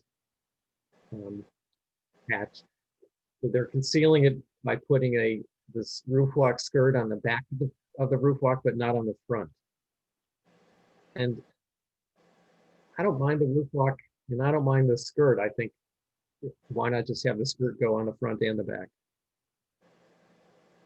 I think that's right. It's awkward to split the enclosed and the open. Yeah, you won't see it from too many angles, but I still think there's no reason not to put it on the front of the building as well as the back. This house, I don't know whether it's just the shallow pitches or the massing, but it feels more like a ranch than a Nantucket house that would typically have a roof walk. Yeah. I hear you. It's It's probably the roof pitch.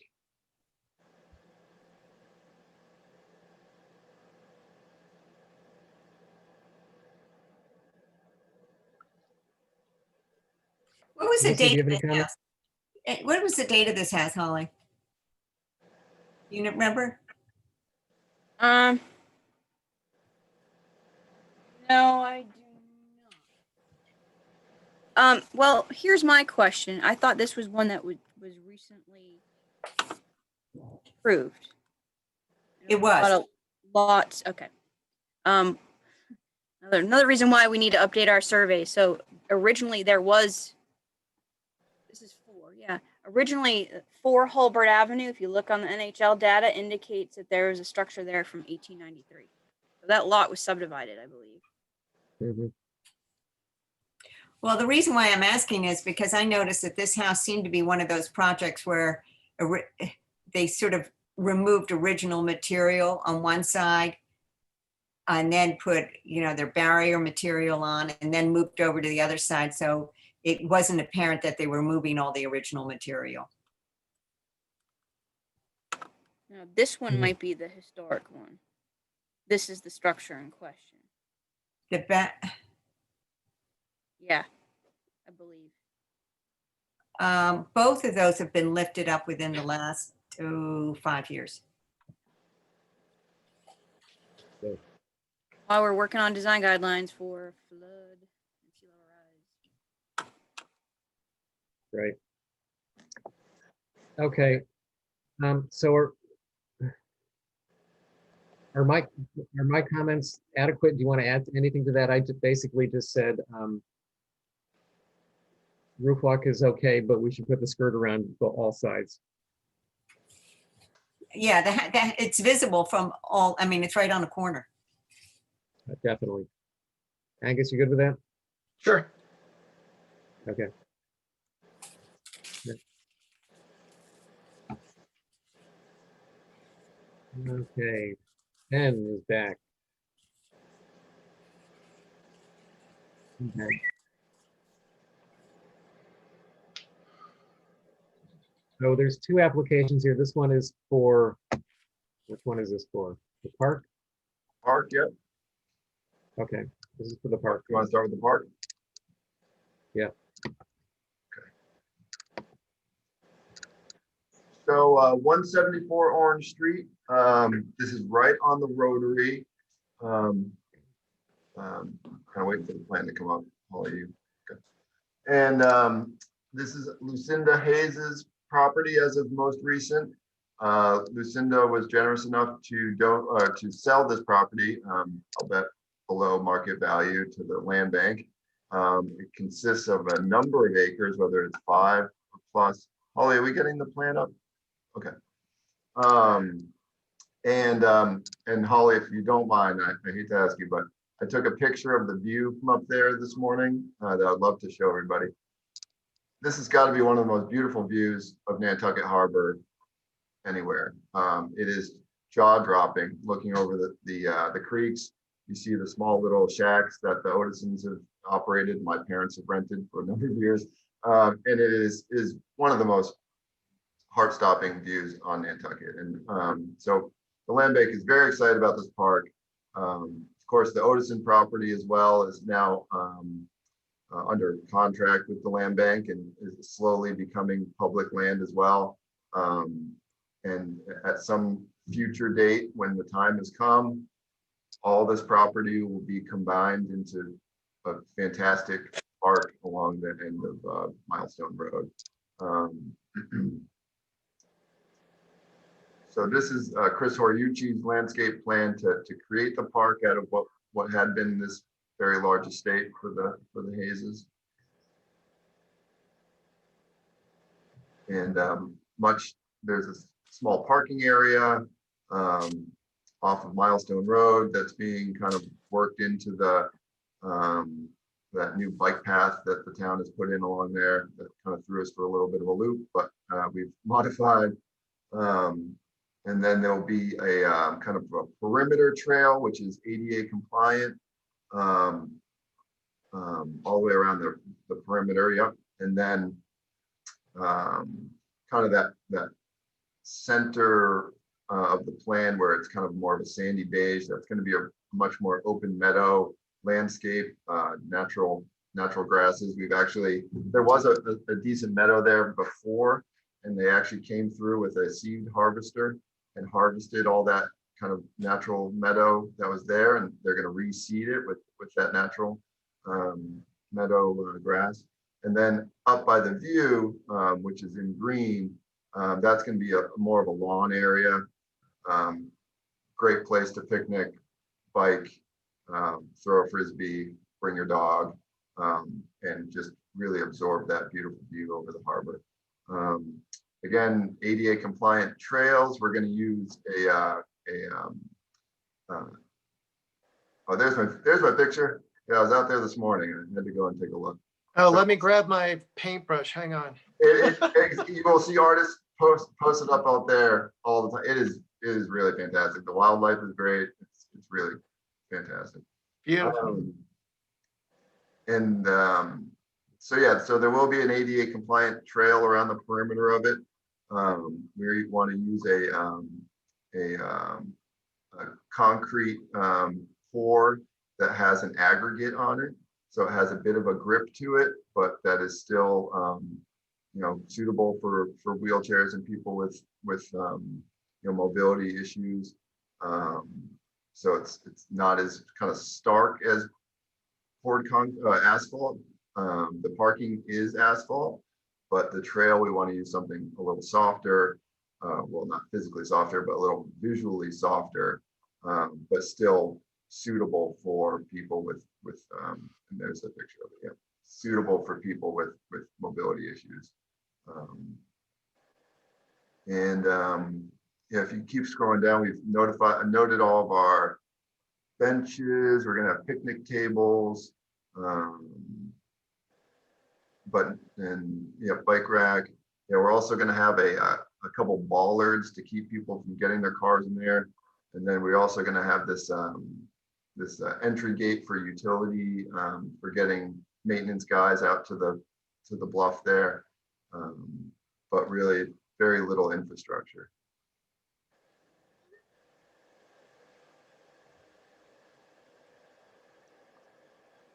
So Ben, it looks like the concrete walkway, and you've got a picture which I didn't notice before, but I certainly see it now, showing the aggregate. It looks like sort of a rounded natural pebble. Is that the concept? Yep. Yeah. So we've spent quite a bit of time working with Chris Horiuchi on this material. But yeah, it's going to be a kind of a rounded pebble, kind of like what Lucy had talked about earlier in this meeting, a pea stone that gets floated into the concrete at the end, and then kind of acid washed in, so that it again, you get a little bit of a grip, but and it's not that black asphalt, but it has a little bit more of a natural look.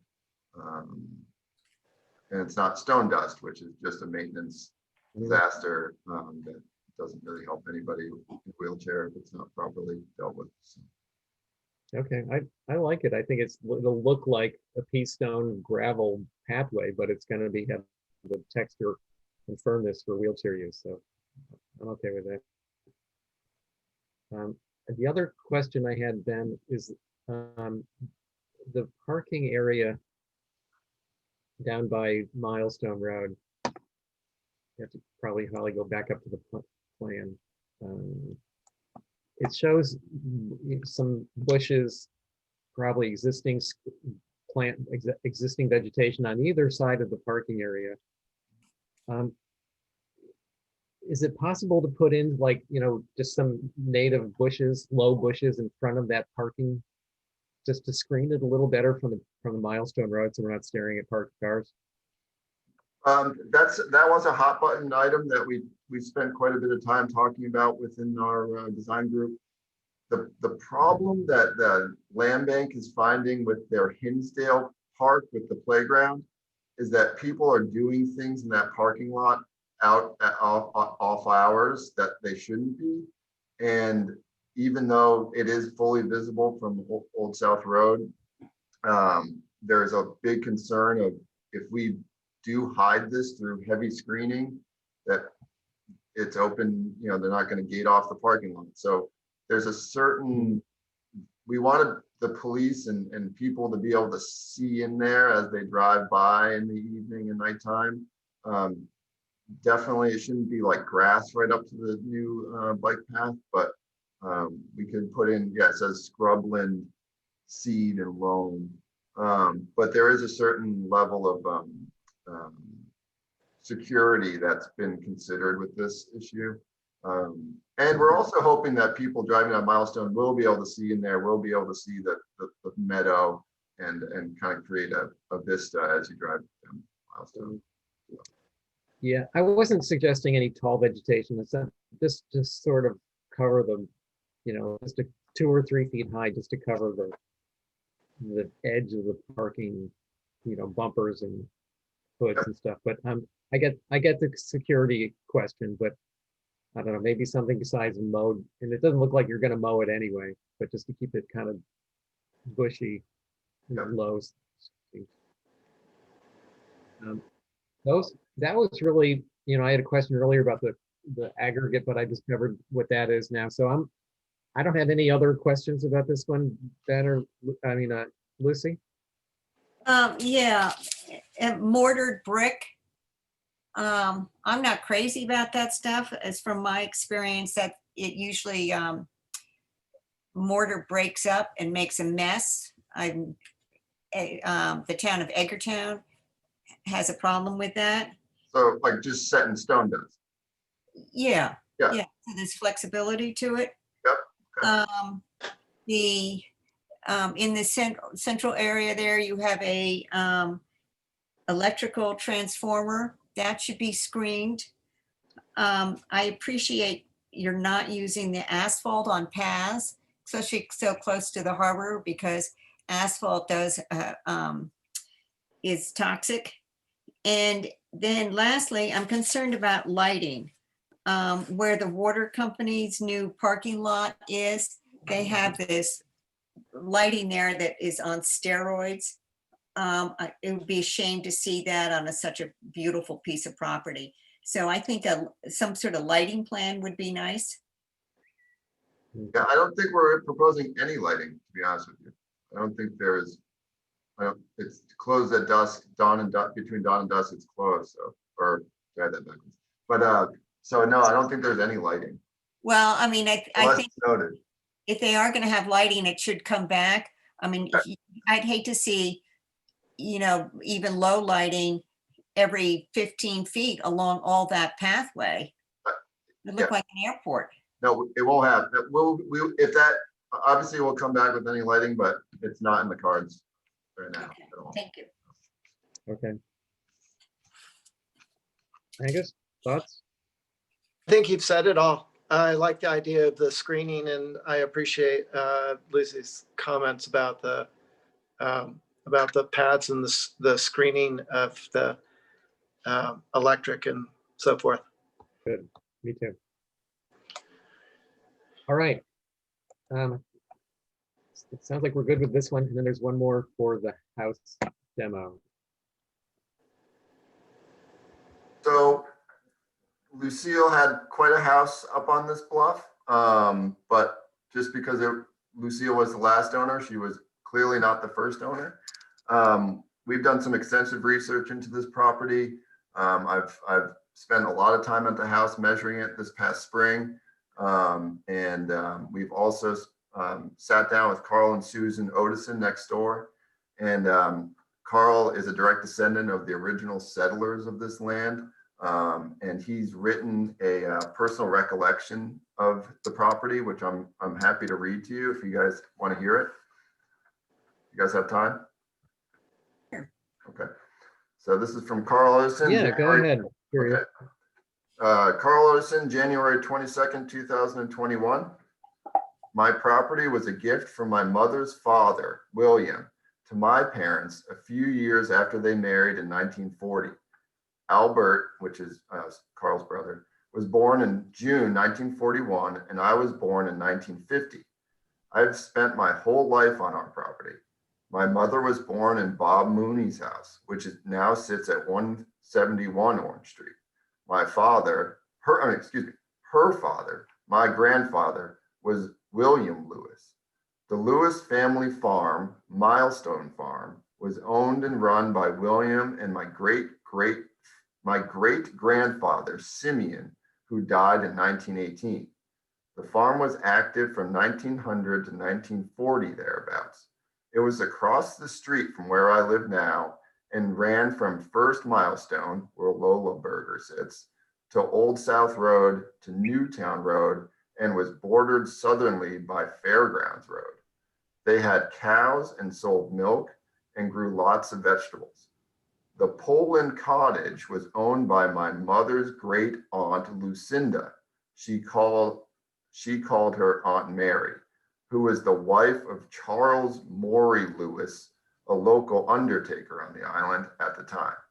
You can look up the historical records that Charles was an undertaker. The house and outbuilding were never used in any agricultural way. I have a merganser decoy carved by C.M. Lewis, which was made for hunting purposes. Judge Poland purchased the property in about 1920. His wife Daisy liked to live in town. They owned a little shack on Old North Wharf. The judge was astute and loved the outdoors and kept a big garden. He came to the island often for his legal duties and kept live-in caretakers. I know Andy and Ida Lowell lived there for a while and kept some chickens. Maybe that's why there is some confusion. I would be happy to answer any more questions if more clarification is needed. So Carl's a great guy. I've known him for quite a while, and his words are abrupt, so I appreciate that. There it is. I've also done quite a bit of research in the house, and so I'd like to just kind of go through some of that as well. The earliest portion of the building can be found in the back southern half of the eastern cottage wing of the structure. So Holly, if you could bring up the floor plans, that would be really helpful. Okay, so there's the cottage we'd like to remain. So the room that has the staircase in it, and then that little chimney, and then there's that other room next to it, those two southern rooms. That's what I'm referring to here, and I can show you, and we can bring up a picture. The earliest portion of the building can be found in the back southern half of the eastern cottage wing of the structure. Clear evidence of the original gable form can be seen from within the existing attic. So I was up in the attic and I've poking around, and I'm seeing that there's an original gable form that just is basically half of that little piece. And then they overframed it with, I don't want to call it modern lumber, but much later lumber. So yeah, thank you, Holly. I appreciate your helping me with these all these pictures and stuff. Oh, there it is. So there it is. So that little cottage had an even smaller little structure in it at one point. Evidence of the original floor framing can also be seen from the basement. It has been noted in multiple sources that the date of the construction was sometime in the 1890s. We have not found any direct evidence to confirm that date, but the framing material and construction techniques are in keeping with that era, if not from an earlier time. We are unsure of the original use of this structure or even whether it was built in this location or moved here. Carl Odison has mentioned that the Lewises were avid hunters, so perhaps it serves as a hunting cabin overlooking the creeks. It was around 1890 that relatives of the Lewis family moved to the island to assist in their funeral business. Those newly arrived relatives were provided residence in the original cabin on the property. We believe the Lewis family expanded the cabin to create the four-room cottage that still exists today. Carl has identified the year of 1917 when the outbuilding was constructed next to the cottage to aid in the funeral business. The shell of that building still remains, although it has been manipulated and transformed into the residential space in order to facilitate a new edition of the modern mansion which exists today. The Lewises lived on the property until 1928, at which point they sold the property to Judge Poland. The judge used the house as a country retreat. His wife had a home in town, as Carl mentioned. We assume that Poland was responsible for connecting the cottage to the outbuilding and adding the charming front porch and lattice work on the cottage. Poland was an avid gardener, and stories of its vegetables were numerous. He often rented rooms out in the cottage and always maintained a private space for himself in the attic.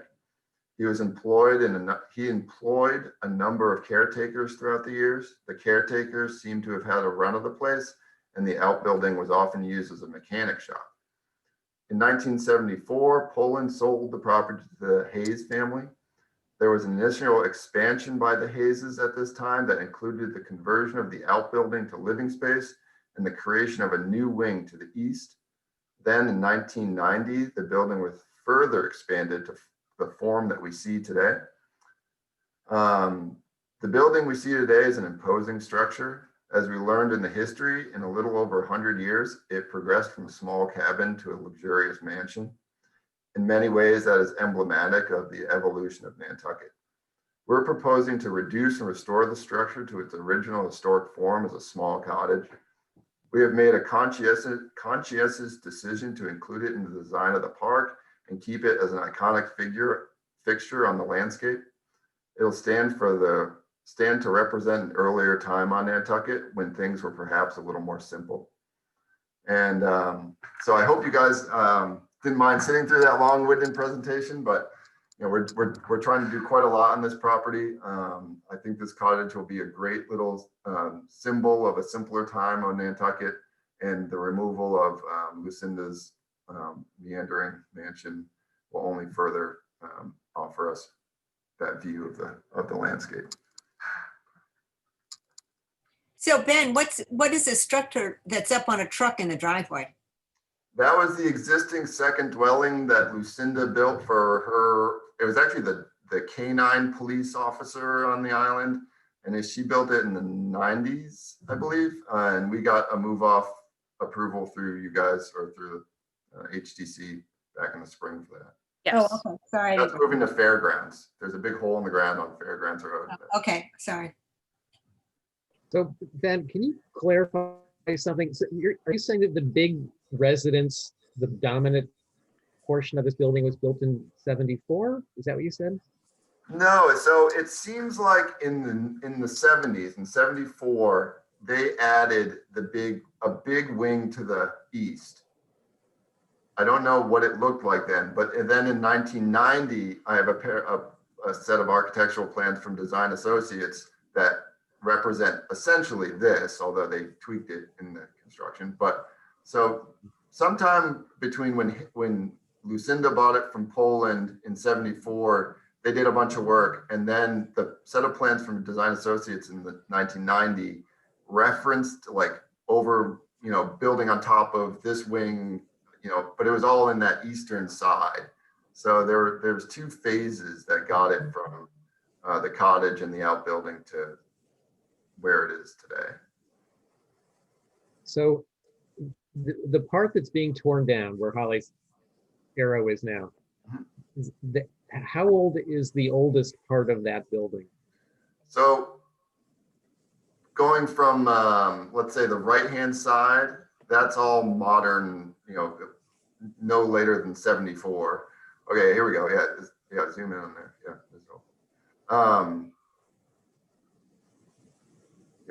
so if from the far right side of the drawing where you have that second floor garage apartment over, that's the newest construction. And then you see those crazy skylights, that's all modern. And then you get to that bathroom and there's that chimney mass. That is the form of the outbuilding that was used by the Poland and then the caretakers, and that's kind of the break between 74 and 17, I guess. Although, sorry. Okay, so I can see on the plan the bathroom on that plan right there, where there's the toilet on the wall behind the toilet. Yep. Everything to the right of that wall is relatively new, and everything to the left, how old is that? So that outbuilding was built in 1917. for the Lewis caretaking business, or no, undertaking business.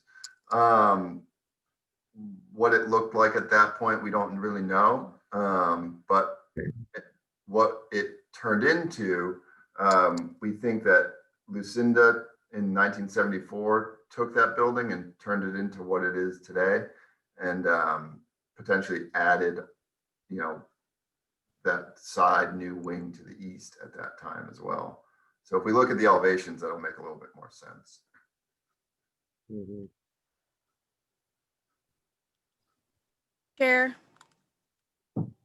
I've been asking for a little bit more information because I've known this was going to be coming before, obviously, the commission, and asked for it to be reviewed for you all's review prior to. I'd love to see this extensive information that you're referring to. I do appreciate what you provided previously or today, Ben, but I think we would want to see a little bit more information.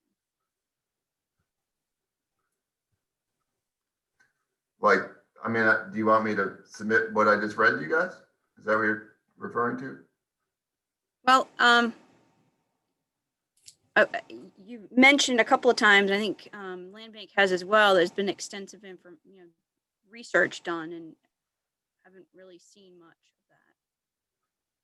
So, So like sourcing what I just told you, is that what you're looking for?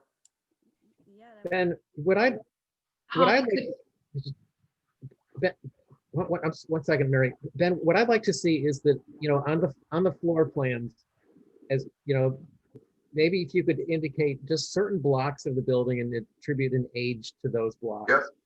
Yep. That would be helpful. Yep. Mary, did you want to say something? Yeah, Mary Bergman, Nantucket Preservation Trust. I started doing some of this research in June when the first building, the move-offs came before, and then the registry was closed. And then when I was alerted that this was on the agenda, this is what I could get done in the last, couple of days. But I think it is it's a good start. It's a good place. I think that this could answer some of those questions. It's like, well, where was the source from? So this is a deed tracing. It is confusing, as the Lewis's owned a lot of property in that area, and the Myrick's did as well, who they bought the property from. And boundaries were changing, and people were selling different parts off to different people. But what the image that Holly, so I just sent this to Holly like at 1 o'clock. So I apologize to the commissioners that she didn't really get a chance to see it until right now. So maybe Holly can send this to you and to Ben to build off of. Here is a 1912 plan drawn by William Codd, who is Eliza Codd's father. For those of you involved with the, where is that one? Stone Alley. So anyway, this is that, it's kind of difficult. The bounds are not exactly the bounds of the property as they are now, but this was a section of land that was sold in 1912 from one Lewis brother to another. So Simeon Lewis Jr. would have been Simeon Lewis's son. Simeon Lewis Jr. and William N. Lewis were brothers, and Israel M. Lewis. Anyway, here's part of the property as it existed in 1912. I believe it seems likely that this could be the oldest part of the property that we were looking at, what's been referred to as the tea house wing. In the deeds, let's see, in 1908, there was a sale of the Macy and Folger lots at South Monomoy to Simeon L. Lewis Jr., and there was no structure listed on the property. So the first time we see anything referring to buildings is 1912. Would make sense that you would survey this area after there was a building on it if you were subbing that off to sell to someone else. The Polans, I did see that in the INM, there's that Polans bought some land from the Lewises in 1928. They also bought other Lewis land in 1934. So that's where it also gets kind of confusing. But I don't see what Holly has up. And then just, I trust Carl Otteson is a wealth of knowledge and knows everything about this island. So I went back and I tried to just, if you scroll down to the end, Holly, you can see some of the notices in the paper that I think will further validate Carl's recollections. So that's all I have. And, you know, I'd be happy to keep looking and looking further. That's how the property was in 1974. Is that right? Yeah, 73. And then, Mary, can we look at that again? Can we go back to that one? yeah, that's, so Holly's got control. That's that's 73. I was trying to look at aerials too. It is tough, but It is tough. I know. yeah. I I was thinking, like, how come nobody painted this house from the water? I really wish they had. Yeah. No, and I found a box of slides in the attic, and I Yeah. went through all of them, and they're all from Holbert Ave. I don't know what. Oh, interesting. So Yeah, this is just that Barrett plan bigger, Holly, but if you scroll to the next one, this is the COD plan from 1912. Yeah, so Mary, I love the term tea house, and we kind of called it that too because of the charming porch. Yeah, yeah. It wasn't a tea house. I mean, maybe, Yes. but it wasn't your traditional like Quay's tea house. It was Right. Do you think it was more like a gunning shack or something? Oh, I don't know what the original like form that I found in the attic. I don't know. I mean, was it a hunting cabin or somewhere they would spend time when they were hunting on the creeks? I'm just thinking out loud on that one. I mean, it was something. Carl thought maybe they moved it there. So I can, yeah, there was a, and I didn't include this because it was a different property and I was getting so confused. There was another Simeon Lewis did move off a building from another lot near the first milestone. So maybe that's where that, again, who knows, it's possible that it could have moved on, but it's something existed here in 1912 and didn't exist in 1908. And I think that's, it's a little later than your 1890 date, but it's within the same,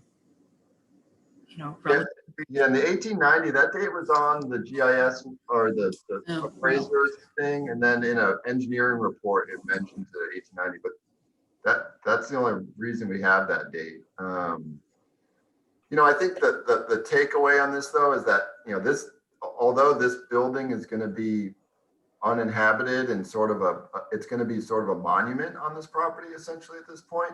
Nobody's going to live there. It'll just be sort of part of the park. The land bank has all the intention of having a plaque or some information somehow near the building so that people can read about the building. Why is it here? It's a charming looking building. So I think it'll have a certain symbolism of just a simpler seaside cottage. But all the historical, the land bank doesn't plan to touch it other than to maintain it. So all the historic fabric of that existing structure buried within this cottage is still going to be there. So I think in a lot of ways, the history is great. We all are really enjoying looking at it. And the presentation here is that, or the takeaway should be that the building's not going anywhere. It'll still be there. And at this point, now the whole public can walk up to it and find out about it, which I think is also a great benefit for everybody.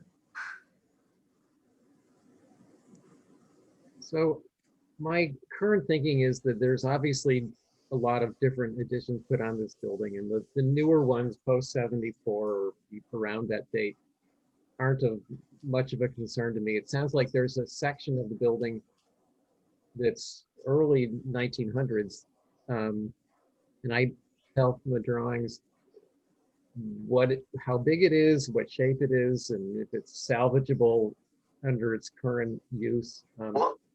I think we owe it. Sorry, Mickey, sorry. What was that, Ben? I would like to talk about that. I was just gonna. Yeah, here we go. Good. Do you mind if I elaborate on that a little bit? No, the middle section there. Is that what you're talking about? That's right. So let's look at the northeast or northwest elevation, Holly, if you can kind of zoom in on that remain with the full, yeah, so we can, yep, that one right there. So yeah, so you see that our little cottage that we want to keep. And then there's a connector piece that is really light framed. I mean, like 1x3s or rafters. It's very thinly framed. And then it connects to that outbuilding form. And we think in 1974, or thereabouts, Lucinda turned it into living space. It had been a mechanic shop that Poland's caretakers had, fixed boats and done other metal work out of. This is all from Carl. And then prior to that, the Lewises had originally built it, and Carl had said in 1917 to house caskets, to run their funeral shop out of. But in 1974, the Hayeses really did a number to it and added all this fenestration, and then they put that wacky shed dormer on the side, and then stuck this big, or the mansion onto the side of it. So we all kind of step back and think, well, what do we have today? And we have a roof line, we have a form, but we're kind of stuck with what was done to it in the 70s. And now if we could look at the other elevations of it, that would be helpful, I think. So there's that side elevation, and the dormer, is it original? I doubt it.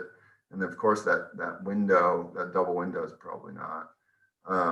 The chimney is not. That's a relatively modern chimney. So could we go to the other elevation from the, yeah. There you go. And so, yeah, there's that big chimney, those two windows. So, we step back, we think about like the physical issue of this piece. If we realize that there's historic, 100-year-old material in there, but when we step back and say, well, how do we leave it the way it is right now? Peel back the McMansion portion of this, and then we leave this form there that's got the big heavy chimney in it and all this fenestration. Well, it starts to unravel this charm of this little cottage. And then the other issue is that what do we do on the end that's been totally taken over by the mansion? There's, it's a blank wall on the inside. There's no fenestration openings. We don't have any pictures of what it looked like. So we're starting to be left with a whole facade of this building that we don't know how to recreate. Do we put barn doors on it? I mean, what do we do? It has this crazy dormer on it that's cut out all the fabric.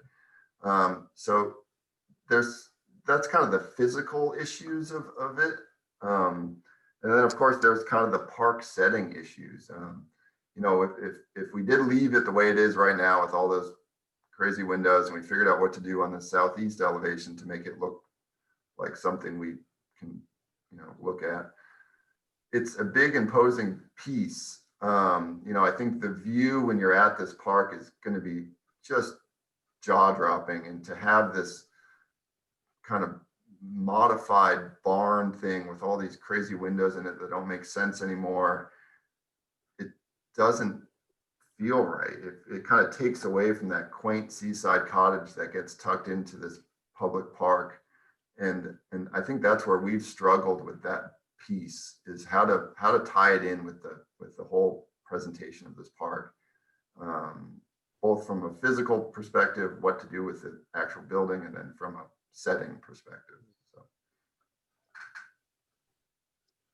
Okay, I guess as I said, I don't think we're going to care, or at least personally, I don't care too much about anything to the east of that older building.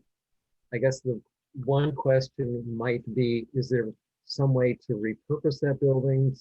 You probably don't want it on the site anywhere, but maybe elsewhere on land bank property, or maybe put it up so that somebody could move that off. It's a small piece, you know, more of a move rather than a demo for that section. So I guess I'm just looking for maybe the applicant to provide some other options for preserving that, just that piece, which does seem to have some history to it. So, you know, I'm not committing myself or anybody else for that matter to any decisions about it, but just a little bit more exploration of options. So, Angus or Lucy, do you have any comments about this?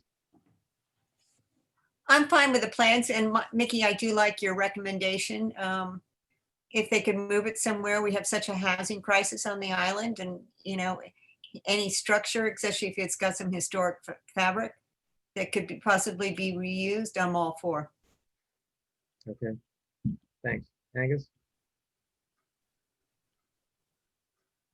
I think you made a great suggestion too, as far as the documentation of what happened when, portioning out the pieces of the building. I feel like the part that is marked as the portion to remain is so much more sensitive to the contours of the land, and will open up the views and all of that. But I just the demolition and the waste that's going on. There is another huge building, at least as big as what's getting demoed here, out in Wisconsin. There's like a new building is just like headed to the dump, and it's so discouraging. I feel like there's got to be better policy in place to ensure that these aren't going to waste. And so anyway, that's I agree that I wish it had never been built, but there it is, and all the energy and effort and materials have gone into it. And so I hope that, I mean, it's fairly centrally located, so I think it's probably better than others as far as a candidate to go somewhere on the island. But I really hope the pieces will get used. I assume this is a move off demo then, right? Well, by all technicalities, it's a partial demo because we're not actually demolishing the whole thing. So when I go to the building department, you know, if someone comes along and says, hey, we want to take the wing here or that wing there, then we can slice and dice. But it could be a partial move off, partial demo. And maybe that exists. I've never done that before, but I can see the, you know, it's pretty easy to have this thing could be diced up. You know, we had a Glowacki family spending quite a bit of time there this past spring, very interested in moving it. They haven't come back to the table after spending quite a long time there. You know, clearly there's economic issues that need to be considered when you're thinking about taking a house. This thing is huge. So, you know, I agree with Angus. I hate seeing the dump fill up. But this is for the public good, not just for somebody to build another McMansion there. So, right. You know. Well, yeah, I think we all would like to see, you know, as much as possible get repurposed somewhere else. And you know, I think it will look at its best with just the so-called tea house up on the hill. So I guess we're just, you know, not sure what we can do at this particular meeting, except express our thoughts about that, including the desire that you actively try to find a reuse for some other portions of this building. I guess that would be my suggestion and point. Great. Yeah, I think it's a great project. It'll look fabulous. As Angus pointed out, this little structure will look great up on top of that hill without the rest of the building attached to it. So that's all a good thing. Any other comments from Angus or Lucy? Nope, love small houses. Yep. I'm there. Yeah. All right. I think you got our message. Looks great. Great. Well, thank you guys. I really appreciate it. Thanks, Ben. Okay. All right. See you guys Thanks, soon. Ben. Thanks, Mary. You're welcome. So I think that was our last one. Yeah. Um, Angus, I've been were you on gonna it say since something? 11 this morning. Holly and I are like toast. Yes. It's been a long day for you. It's been a long afternoon for me and Lucy. All right, I think we can take a motion to adjourn, right? Need a motion to approve the comments, please. Oh, okay. Yes, Yeah, thanks. make a motion. I'll second. All those in favor, Lucy, Aye. Angus, Aye. and I'm in favor. And to adjourn, Motion. Second. all those in favor, Lucy, Aye. and Angus, Aye. and I'm in favor. Thanks, Mickey. Okay.